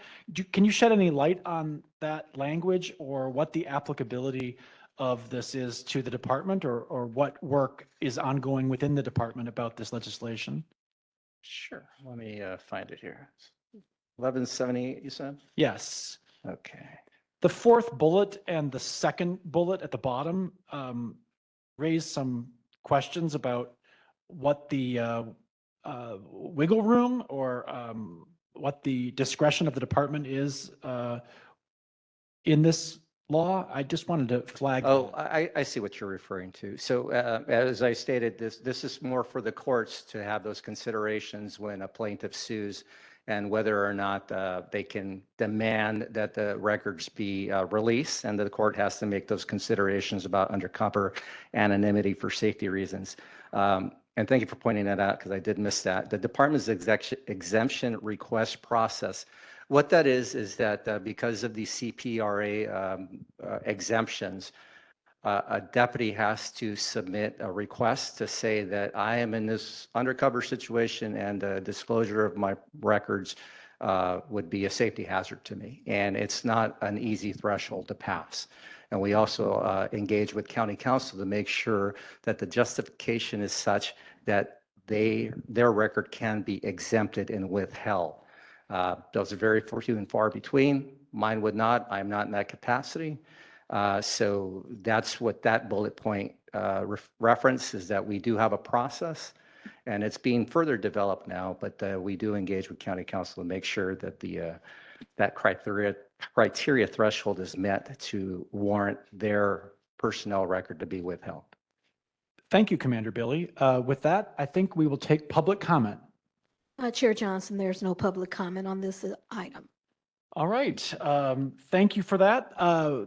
We appreciate the extensive presentation and discussion, and the follow-up that I think was generated from that presentation. The second item on educational presentations today involves correctional health services, and it involves the patient complaint grievance process and some in-custody deaths 46 in 2025, about which there is a graph attached to the agenda. And I think there's an additional graph provided in the CHS report here today. I just want to thank the CHS representative for appearing with us today, for providing updates on how people in custody can file complaints and grievances. I think we heard here today from the 46th, about the 46th death in custody in 2025 with the testimony of the Ramirez family here.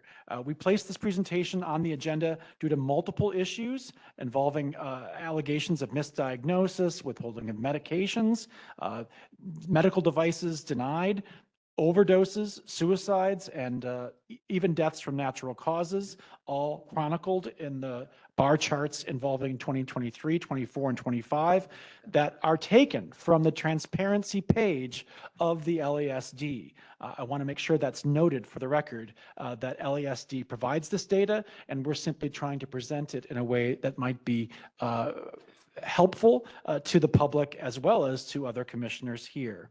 It's important for us to understand the process when someone has an issue with being misdiagnosed or anything else that falls under the jurisdiction of CHS, that complaints can be filed with CHS if that is the process, not LASD. We understand that because of the magnitude and urgency of issues related to in-custody deaths, and because we have a full agenda before us here, the Commission is planning to co-host an in-person in-custody deaths forum in April. And we invite all stakeholders, including the department's representative, the Inspector General, CHS, the Department of Mental Health, the Independent Medical Examiner, which does not report to the sheriff, CSIT, JSIT, SBC, and other stakeholders, including the ACLU and the Vera Institute of Justice. This, in addition, the report here about in-custody deaths from the transparency page derives from the manner of death reporting categories there. And we are going to help project this, I think, on the screen. Commissioners can find it in our packets. The medical examiner, just for the record, defines natural as a cause of death as due entirely or nearly so to natural disease and its processes. It defines homicide as due to volitional acts of another person. It defines suicide as injury that occurred with the intent to induce self-harm or cause one's own demise. And accident is defined as injury where there is no evidence of intent to harm. And please note that for purposes of classifying drug-related deaths and overdoses, those are usually classified in the somewhat amorphous accident category. And for purposes of clarity and for public information, we did our best based on transparency data to excise or to pull out those incidents defined or related to drugs and narcotic overdoses. I want to welcome the presentation by CHS. Is that remote or in person here today, Tracy? It is remote. We have with us today Dr. Tim Belovich, Dr. Henderson, and we also have Ed Matson. We will first hear from, I believe, Ed Matson related to patient grievances. Behind you, you will notice a presentation that was fairly recently provided to us from Ed Matson. Ed, you will be unmuted. Thank you, and good afternoon. Appreciate this opportunity to talk to you a little bit about patient grievances. I will also be talking a little bit about health service requests that our patients can submit for us as well. If you'd go to the the next slide, it provides a definition, if you will, of a healthcare grievance, which is a patient's expressed effort to grieve and or appeal any decision, action, condition, or omission by the department or its staff that the patient can demonstrate as having a material adverse effect on his or her health, safety, or welfare. If you'd go to the next slide, please. This is the workflow that we have at Correctional Health Services on how a grievance is processed. The patients themselves typically complete the grievance form and place them into a box in the housing area.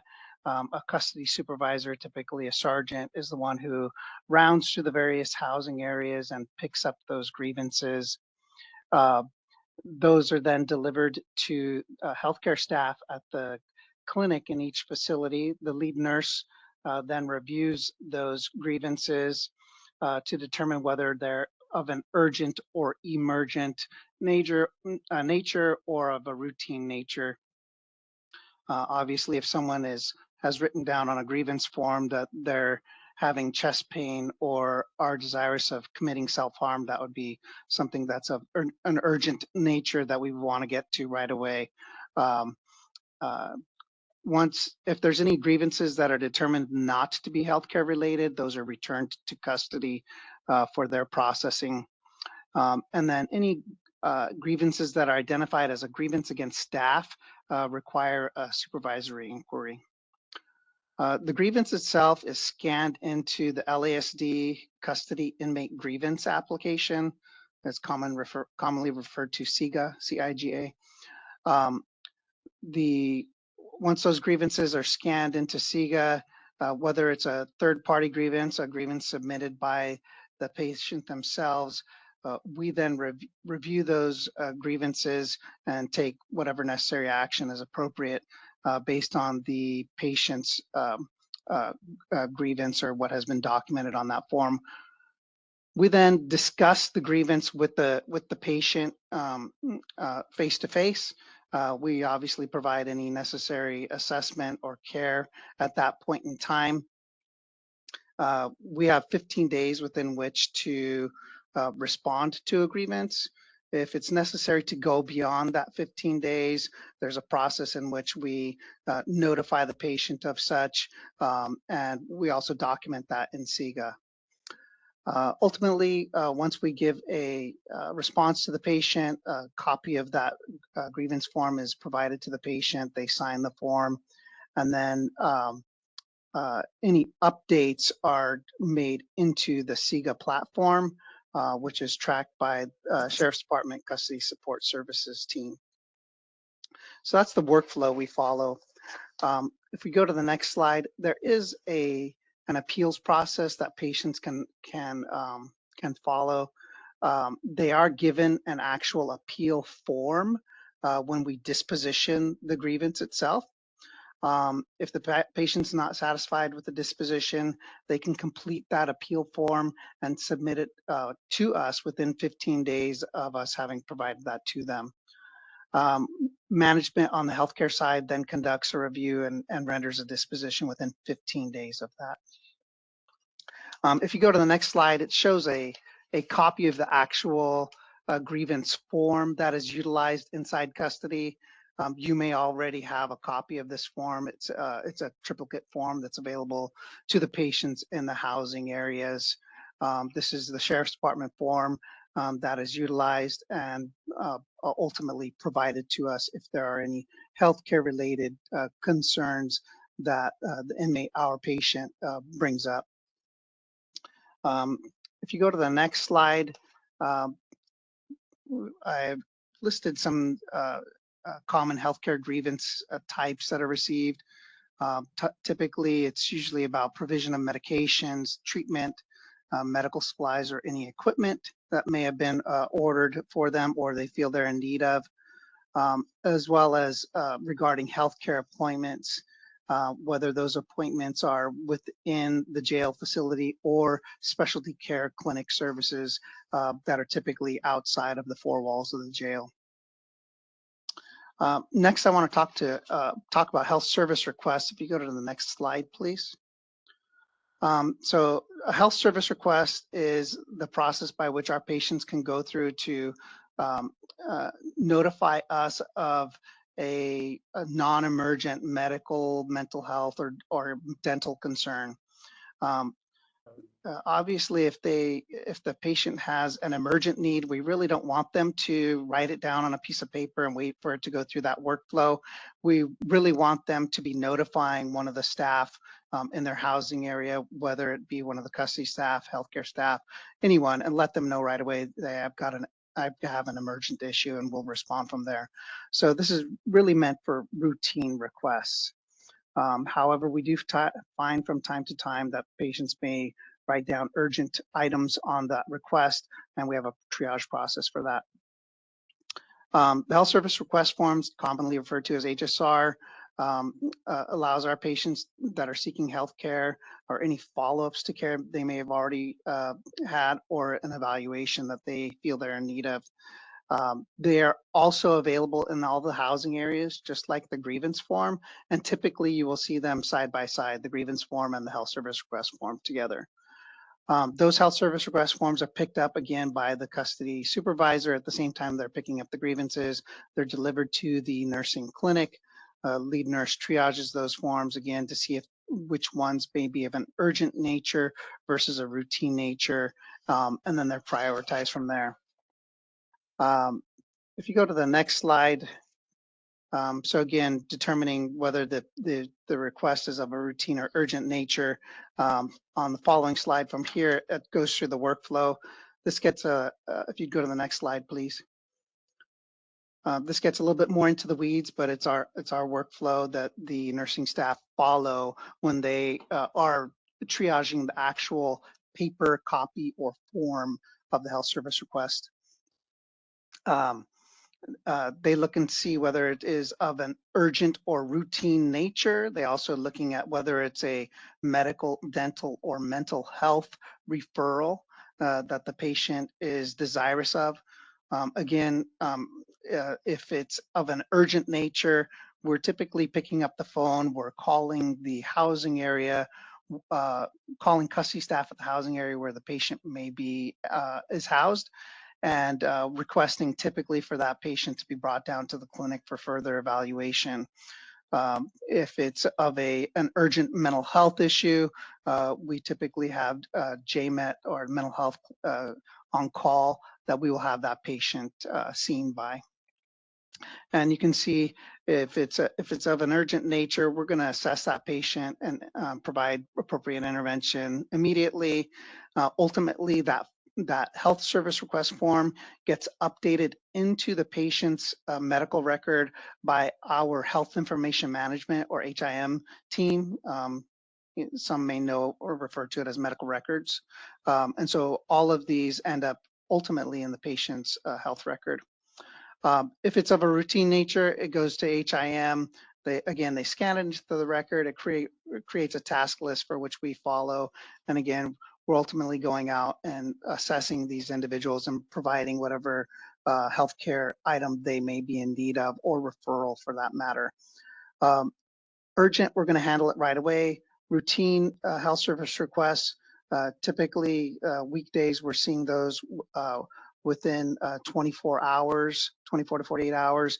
And when there's a weekend or holiday involved, we may be taking up to 72 hours to make contact with those individuals.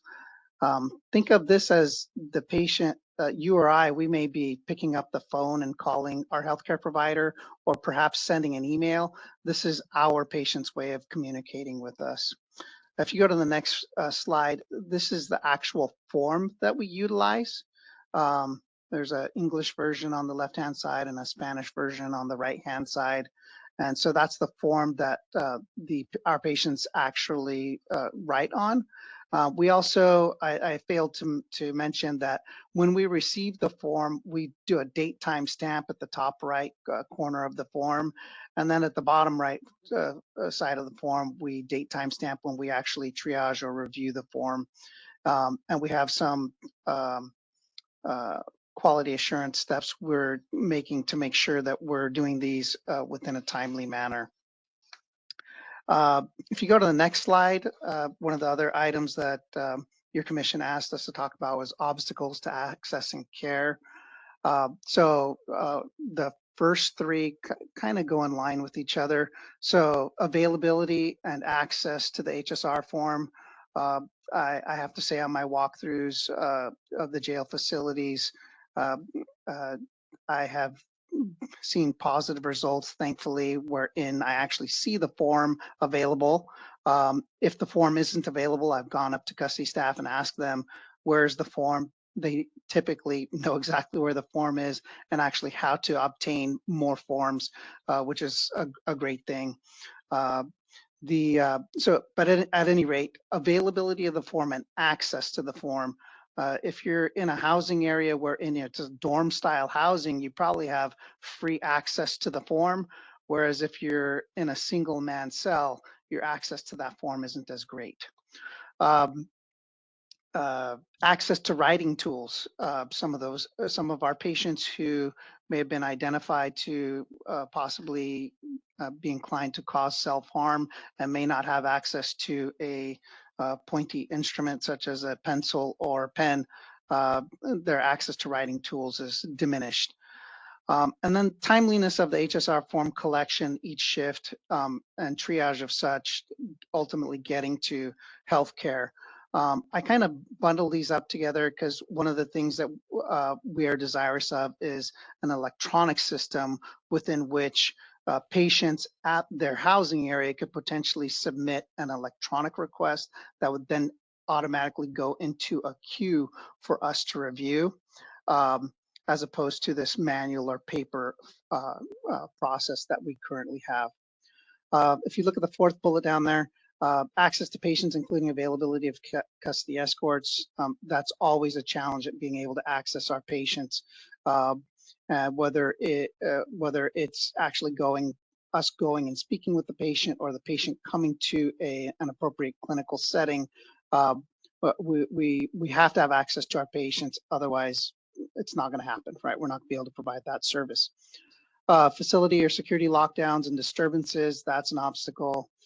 Inmate movement and transfers, and this includes transfers between jail facilities. For instance, if someone moves from Men's Central Jail to a facility at Pitches Detention Center, or movement within a facility from one housing area to another, as well as patients that are on passes or visits, whether it's an attorney visit, family visit, maybe they're at Los Angeles General Medical Center for an appointment. Those are all obstacles. And then obviously personnel resources to be able to perform all these patient care delivery steps. That's always a challenge. If you go to the next slide, I'm sorry, the next one after that, this is going to talk about access to medical and assisted devices. This shown right here is the process by which our healthcare providers utilize when they're conducting a clinical evaluation of a patient who's identified a potential need for an assistive device. And so the provider will typically review the arrestee medical screening form that is completed by the arresting officer. They'll also review any intake documentation that may have come with that individual, especially if the individual was brought to a healthcare center, whether it be in a hospital or what have you, for clearance prior to booking. They'll review that documentation. And they also review the health screening or medical and mental screening that we do here in the booking front in IRC as they're brought through the process of being intake to the jail. The healthcare provider will conduct a gait and balance assessment, and you can see the items they're looking at there. They're looking to see if the patient's able to stand and walk, if they're unsteady, if they're limping or stumbling. And then they're also looking at their upper body strength to determine what type of device would be most appropriate for someone. Obviously, we want to promote the individual's movement. So if someone is able to utilize crutches, we don't want to put them in a wheelchair. We want to promote their advancement. But that's the process that is utilized by the providers when evaluating patients. If you go to the next slide, it talks about obstacles to accessing medical and assistive devices. And this is in no specific order. Those patients that are receiving mental health care and they're of a P3 or P4 level, high observation housing, or even our forensic inpatient area, we will need to have those individuals evaluated by mental health to determine whether or not the device we're providing the patient is going to be safe for that patient. We don't want them to potentially use the device to cause harm to themselves. Procurement of the actual equipment itself, that can be a challenge as well, or an obstacle. Typically, when it comes to canes, crutches, walkers, and wheelchairs, we typically have those in stock and they're available. If there's any special type of equipment that we do not typically have on hand, we'll have to work with our supply chain to order and obtain that equipment prior to providing it to the patient. As far as broken or damaged assistive devices, we typically replace those. We do not repair them. Now there may be, unusual instances, perhaps like when a patient has been allowed to bring in their own electric wheelchair, as an example, and there's something about it that needs to be repaired. We may go about assisting and getting that repair done. But otherwise, if we provide a wheelchair to a patient, a walker, et cetera, and it's broken or damaged, we typically simply replace it with a new one. Another obstacle is a patient misuse of the medical devices other than what they were originally intended for. That's always a challenge as well. And then communication of review and renewal of medical orders. Our healthcare record does not communicate well, if at all, with the custody AEGIS system to automatically or electronically communicate to custody orders for patients who are utilizing assistive devices such as a wheelchair or walker, as an example.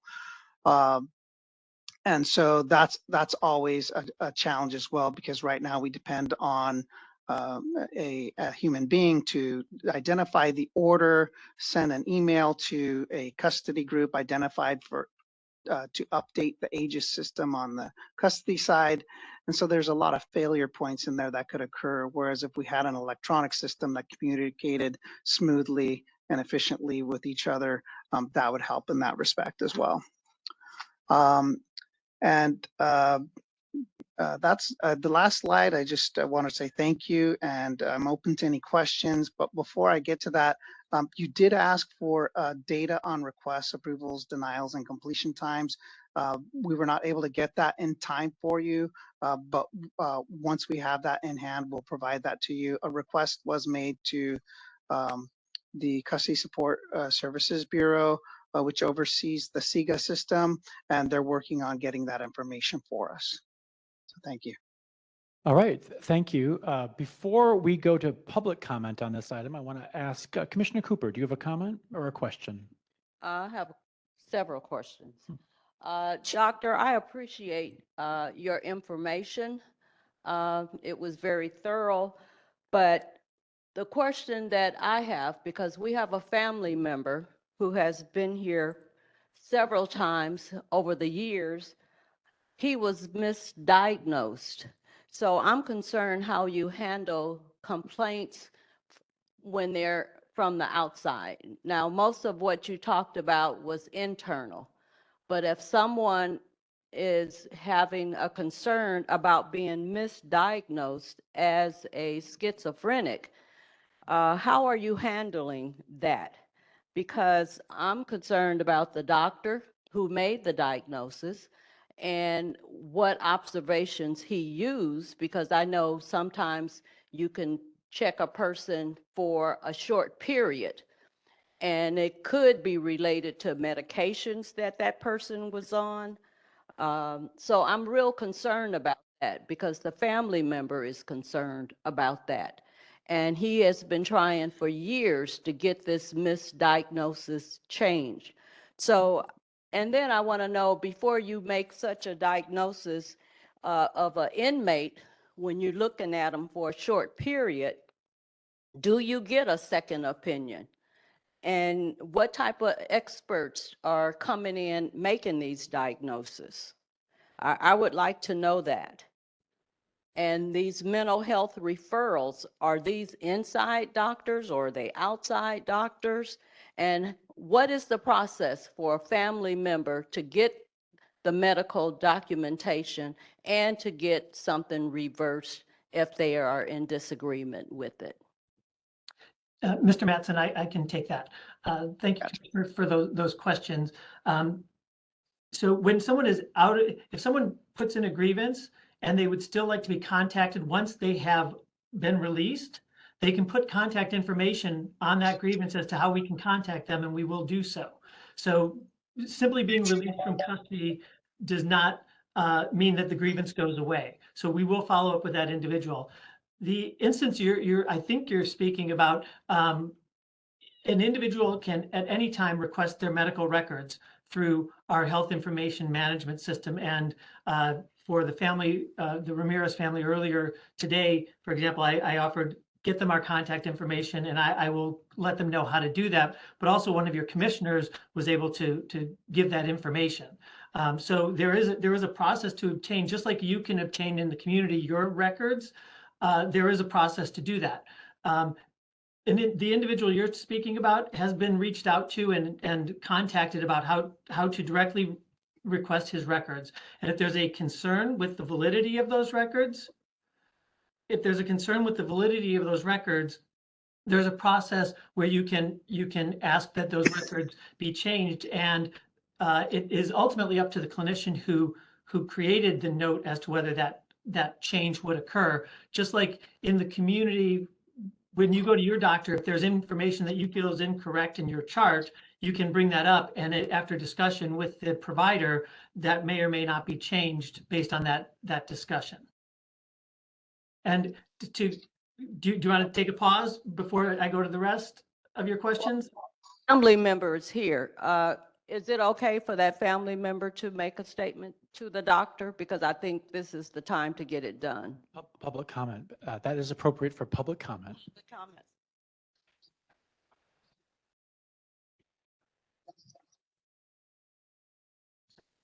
Yeah. And can I respond to, you had some other questions, Commissioner, on the healthcare providers. Do you want me to follow up on those? Do. Okay, so you had asked about who makes diagnoses and who sees these patients. So Correctional Health Services consists of about 2,000 individuals, clinicians, and support staff who provide mental, dental, and physical health care. So they are internal providers who work, on behalf of the county employees or county contracted employees who make diagnoses, do evaluations. Additionally, we work with our other county or private partners. For example, we at any given day have up to 50 patients as inpatients at LAGMC. We have patients throughout the county in hospitals. And so when they are with those facilities, they are under their care. They're not directly under our care. We can monitor their care, but we don't provide the care or direct their care. As well. So it depends on where they are as to who is performing evaluations or treatment. But anyone doing the mental health assessments, they are licensed psychiatrists and psychologists doing that. We have psychiatrists, psychologists, licensed clinical social workers. If we have an unlicensed individual social worker, they are under the supervision obtaining hours towards that. So they're still under the supervision of a license. Yes. So everyone here works under a license. Sure. Yes. Chair Johnson, I think, we're kind of running out of time, but I do think we should recircle back on this and delve into it a little bit deeper, because the information Dr. Belovich is providing, I think, is very timely. And about 8 years ago, I was on a panel with Dr. Belovich on this very similar issue. So very quickly, the individuals or any individual can file with like Patient Rights Office, under DHS pathways. The diagnosis, I get individuals that come out of the jail that were diagnosed as antisocial personality disorder or prisons. And through the assessment, I have the ability to hear their story and identify or diagnose via the DSM and submit to insurance companies for trauma. So there's, at the presenting level, a person can appeal a misdiagnosis, but that's a whole different pathway and outside of a custody and through the county health services and the person delivering the care. So I think we should really delve into this a little bit more. I think we will be welcoming Mr. Belovich back to this COC for a future proceeding, given the weight of questions. But I do just want to ask, before we do take public comment on this item, which I would note was put on this agenda in responsiveness to Mr. Carter's testimony before this commission and Mr. Carter's request for follow-up and accountability by CHS for this commission. And we're very pleased to provide this forum today. I do just want to ask, relating to the testimony we heard here earlier today, are you aware of any CHS policy that would have led to the forced removal of Margarita Ramirez from the hospital room of an incarcerated person seeking care at the end of his life? Are you aware of any policy that you have that would have led to that forced removal? Commissioner, the short answer is no, I'm not. But partly I need to qualify that because Mr. Ramirez was at LAGMC for the last week of his life. And so we don't oversee the care or the policy of LAGMC. So that would it would be, I think, it would be important to talk to LAGMC and the sheriff's office, because the sheriff also provides the security for our patients who are at LAGMC. So the short answer is we do not have a policy, but we wouldn't, because that resides at the medical center. But for the record, there's no policy on record that you have that would have motivated or led to that forced removal, correct? Well, that's correct, because I don't dictate policy there. So I'm not aware of their policy. So I think LAGMC would be able to say what their policy is with the sheriff.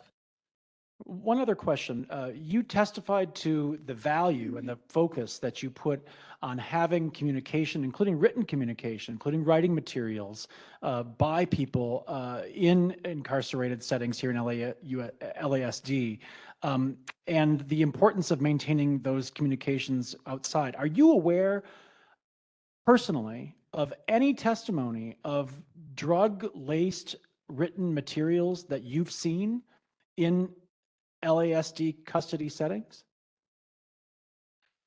I'm aware of them through reports of working with LASD. Have I personally found papers that I can't attest to? No. Nothing firsthand. You have no firsthand evidence to testify about that. Only secondhand reports. Yes, but again, to qualify that, I don't spend most of my day in the housing units where that's occurring. And I actually, from what I've read, it's not possible to determine what is or isn't laced based on photos I've seen only. I don't know that I've ever seen one that's actually laced. But you do supervise a very large body of clinicians and workers in custody settings. Correct. And you have no direct evidence about that hearsay. The hearsay of that there are drugs in the jail, or that there are laced paper. Laced written material. I don't think that's my area that I would have knowledge on, and I haven't had direct reports from my own healthcare staff. I don't know that they have the expertise in identifying that. Okay, thank you for that. Any questions from commissioners as we wind down on time here? I realize we're constrained, and please limit outbursts from the gallery. Yeah, I just wanted to see, I think we're observing the complexities of the custody and correctional health services partnership and how this plays out in service delivery. Yes, this does involve partnership, and it is one that we need to dig into further. Any final questions from commissioners before we take public comment? All right, do we have public comment on this report? Yes, our in-person public comment is from T. Carter. T. Carter, please take the podium. Bias right in my face. Hi, while I'm here, I would like to get the members' names, if I can get it from the analyst, so people don't think I'm doing a conduct thing, and except for Mrs. Cooper, she will not be listed in the complaint I'll be filing for discrimination by this panel. She will not be listed. She's the only person who stood up for me. Other races got to engage with CHS. I thought my matter, I was told I'm going to have an opportunity. You said I'm going to have an opportunity, Mr. Callaway, to address things. But every time it gets to the point for me to address my issues, Mr. Johnson seems to use a discriminatory tactic against me and then label it as a conduct violation. I was told, no, don't speak later. You're going to speak about this later. We're going to have people. Well, he was here. I'm here in person. Why can't I, as she asked, why can't I ask questions? Then after he said no, he began to ask questions about other people's matters. That's not here. That's bias. And for the panel to sit here and be in compliance with him, it's not ethical. So since no one else wants to stand up, and this is the only ethical I feel right now on this issue, I'm not speaking about other issues that you guys or panel may not be ethical on. I'm not alluding to that. But for this particular issue, the panel ignored me except for Mrs. Cooper. She's the only one on camera who stood up and done her position in a professional manner and asked, can he address the person? That's what he's here to do, to address matters. So why can I not been able to speak? Then Mr. Johnson, after denying it, started speaking about another family issue. Oh, so what about this family member? What about me that's right here? It's biased, and no matter how he feels citing cases and doing things like that, he's doing the same things that he says the ICE agents are doing, denying people their due rights. And that's what you're doing with your smirk on your face. So you're getting a county, I'm filing a county claim form, and Mrs. Mosley, I can contact your office to find out when I need a copy of the complaint for bias by the chair, Mr. Johnson. I'm gonna have the Board of Supervisors on this claim to review footage from November when I asked for assistance and today to show the bias. That's how he sat here and asked about other family members about CHS, but they told me, wait, 9B, what happened to agenda 9B? I wasn't addressed then. I was told to wait. Callaway told me to wait. And you guys did this on purpose, and it's biased and it's discriminatory. So one second, because I want to give you an extra 30 seconds to actually ask a question that doesn't have to do with telling us that we're biased, so that we can then talk to them after so that you can get your information. Do you want an extra 30 seconds or you want to continue to? I just want, hey, just calm down. This is what I want. I just want you to ask the questions because the person is listening right now and we're listening, and I want to be able to talk to them after in an intelligent manner about your case. So if you have questions, direct questions for them, please let me know. I'm going to give you 30 more seconds so that we can then follow up with them to then give you the information back. All we want to do is help you. No matter how much you say that we're racist, no matter how much you say that we're biased, I'm going to give you 30 seconds so that you can get the question on the record, because that's why this agenda item was put here. So why would he specifically? The people It doesn't matter. That doesn't matter. So his acts doesn't matter. I'm Okay. trying to help you right now. Okay. And you keep talking about other people. And you need to talk about yourself so that we can get your questions answered. Wow, I need to talk about myself. Okay, for 3 years. Yeah. Okay. Do you want to or no? That's what I came up here for, and he told me no. Okay, so I'm gonna get you 30 Okay, well, seconds, thank and you. I just want the questions about your case. Yeah, that's what he could have done. No, Yes. no, I understand. But Exactly. let's stop getting distracted. Okay, well, let's look at the root of the problem also. 30 seconds. That's it. And Right, 30 seconds, and I'm told I'm going to be on the agenda and I can address my issues. are you gonna waste it again? I'm going to be held, halted by Johnson again? No, you're not. Okay, well, let's proceed. Okay, ask the questions that you wanted to ask. Where's the person on the CHS. camera? I don't see him. Yeah, but ask the questions. Okay, are you there, sir? What is your name? Who am I speaking to? I'm Dr. Belovich, the Director of Correctional Health Services. Okay, I'm here because I have some questions in regard to your response. I filed this almost 2 years ago, and no one has responded and still labeling me as schizophrenic when I'm not. Then you stated that the doctors are doctors. They're not doctors. A registered nurse labeled me as schizophrenic because a sheriff deputy and them got together, labeled me as schizophrenic. So it was not a doctor. Days later, a doctor came to decertify me, and I have the documents here, which I don't know why you don't have a copy of if I was on the agenda today. But the Hispanic people, you got copies of their documents. So I'm asking, why is it that you're telling the panel that it's only doctors approved when I was not given a doctor. I was giving a nurse, and a nurse did it with sheriff deputies. Also, you stated that inmates have complaints. I was not allowed to even get a complaint because I was told I was schizophrenic. So you're lying, saying you're giving false information, saying that people have access to complaints. Then you said that people were notified. I've never been notified by LASD since this incident happened. I've been coming up here stating, and getting redirected by certain members on the panel. I don't know for what issues or what ties he has to certain organizations, but I have not been properly assisted by CHS. Also, if a family member needs to contact CHS, there is no phone number. It's an answering service. So if a person needs to call to check on their family member, you can't even get through to anyone at CHS. So Your 30 seconds has been up, but right. Okay. this is So a three. I see how you guys So doing. you're saying, I just want to make a recap. 3 years. You're saying, listen, I can't speak to somebody having more than 30 let seconds me for get 3 the years. questions in. So you're saying that you called and they didn't respond, I gave you all the documents. right? Hey, I understand that. Yes. But that was the last thing you said. Then you said that they called, then that a nurse actually diagnosed you and a doctor recanted that note.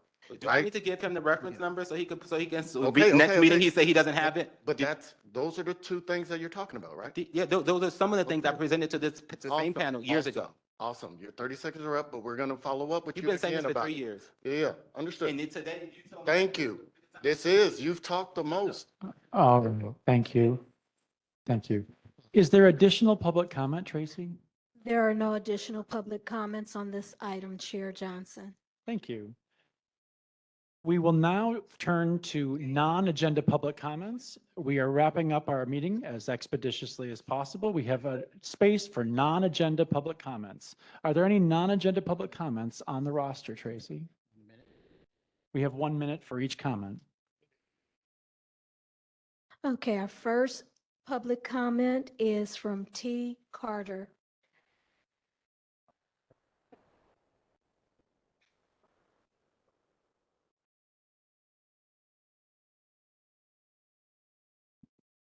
And this is general public comment? Okay. Regarding general public comment, I would like to go back to what I was stating in reference to the biasness by this panel. And I would like to say thank you to Mrs. Cooper for standing up, regardless of who's around her, regardless if there's a chair that's not in accordance with what she was asking for me to speak to someone. If I'm on an agenda, I would like to say thank you to Mrs. Cooper for that, because she's not doing what a lot of the sheriff deputies do, stick together. And it's giving sheriff deputies' actions the way this panel grouped together. Whatever Johnson says, we're going to just stick to it. So thank you, Ms. Cooper, for standing up to what you feel is an accurate way to get my matter looked at. Mr. Johnson denied me to speak to the person after they told me my matter would be on the agenda. Earlier, other people were taken out, speaking to people about CHS, but when Ms. Cooper asked, can Mr. Carter have the same allotment, Mr. Johnson stated no. Then after Mr. Johnson stated no, then he went on to ask CHS about another person's medical things. When I'm here in person, that was not allotted to me. So if he's allowed to ask about someone else and go in depth, he did not go in depth with my matter. But again, some time ago, he told me he gets to pick and choose what he wants. So I understand. Your time is up. Thank you. We now have Nick Wilson. 1 minute. The chair said 1 minute. 1 minute. Okay, 1 minute. What we're seeing inside the sheriff's department right now is complete dysfunction. You have a public corruption unit that's disbanded as if that there's no public corruption in LA County. You've got a sheriff admitting to training failures to a federal judge when seeking leniency for Trevor Kirk. You have a morale crisis. You have a staffing crisis. You've got more than 14 deputy suicides. Good deputies are walking away. Today, we've heard repeated references to deputy gangs rather than what they really are, which are deputies that take pride in the stations where they work. Yet, despite the narratives, you've got an undersheriff with a station tattoo and at least one member of this commission who's donated to Sheriff Robert Luna's campaign. And these optics matter, ladies and gentlemen. To every deputy that's listening, you're not alone. Many of us see what's happening and how politics is influencing disciplinary outcomes. We stand with you. These deputies feel abandoned. So does Deputy Trevor Kirk. He has every right to feel abandoned. And it's sad to see what's happening right now inside this department. If you want reform, we should start talking about Thank you. the truth. Thank you. Our final public comment is online from Deanna Brock. Deanna, you have been unmuted. Hi, I just want to say that I think it's ridiculous that after AB 847 was signed by the governor in October of 25, became law January 2026, that we're still in a meet and confer process. It's a law. So what is county council is just standing in the way, deciding not to follow the law.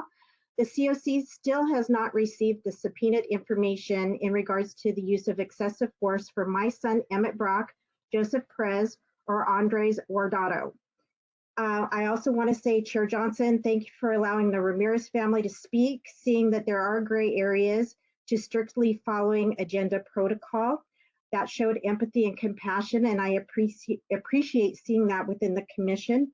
I want to say that regrettably, I do not speak Spanish, but I saw what that mother was going through, and it was greatly disturbing also to think that we have an LASD deputy that would have removed that mother from her dying son's bedside because she was a threat. That's horrific. Thank you. There are further public comments, Chair Johnson. I turn it back over to you. Thank you. We are about to wrap up. I just want to refer folks to the robust roster of upcoming events, including online and in-person forums here. Multiple events, I think more than a dozen shown there. And I just want to refer to the chart shared with today's agenda about the causes of in-custody deaths. We will have further discussion on this on our March agenda. With that, I just want to ask, are there any final notes by the Executive Director? Seeing none, I will entertain a motion for adjournment. I'll move. I second. I believe that is, do we have a vote on that adjournment? All in favor say aye. Any opposed? We are adjourned. Thank you very much.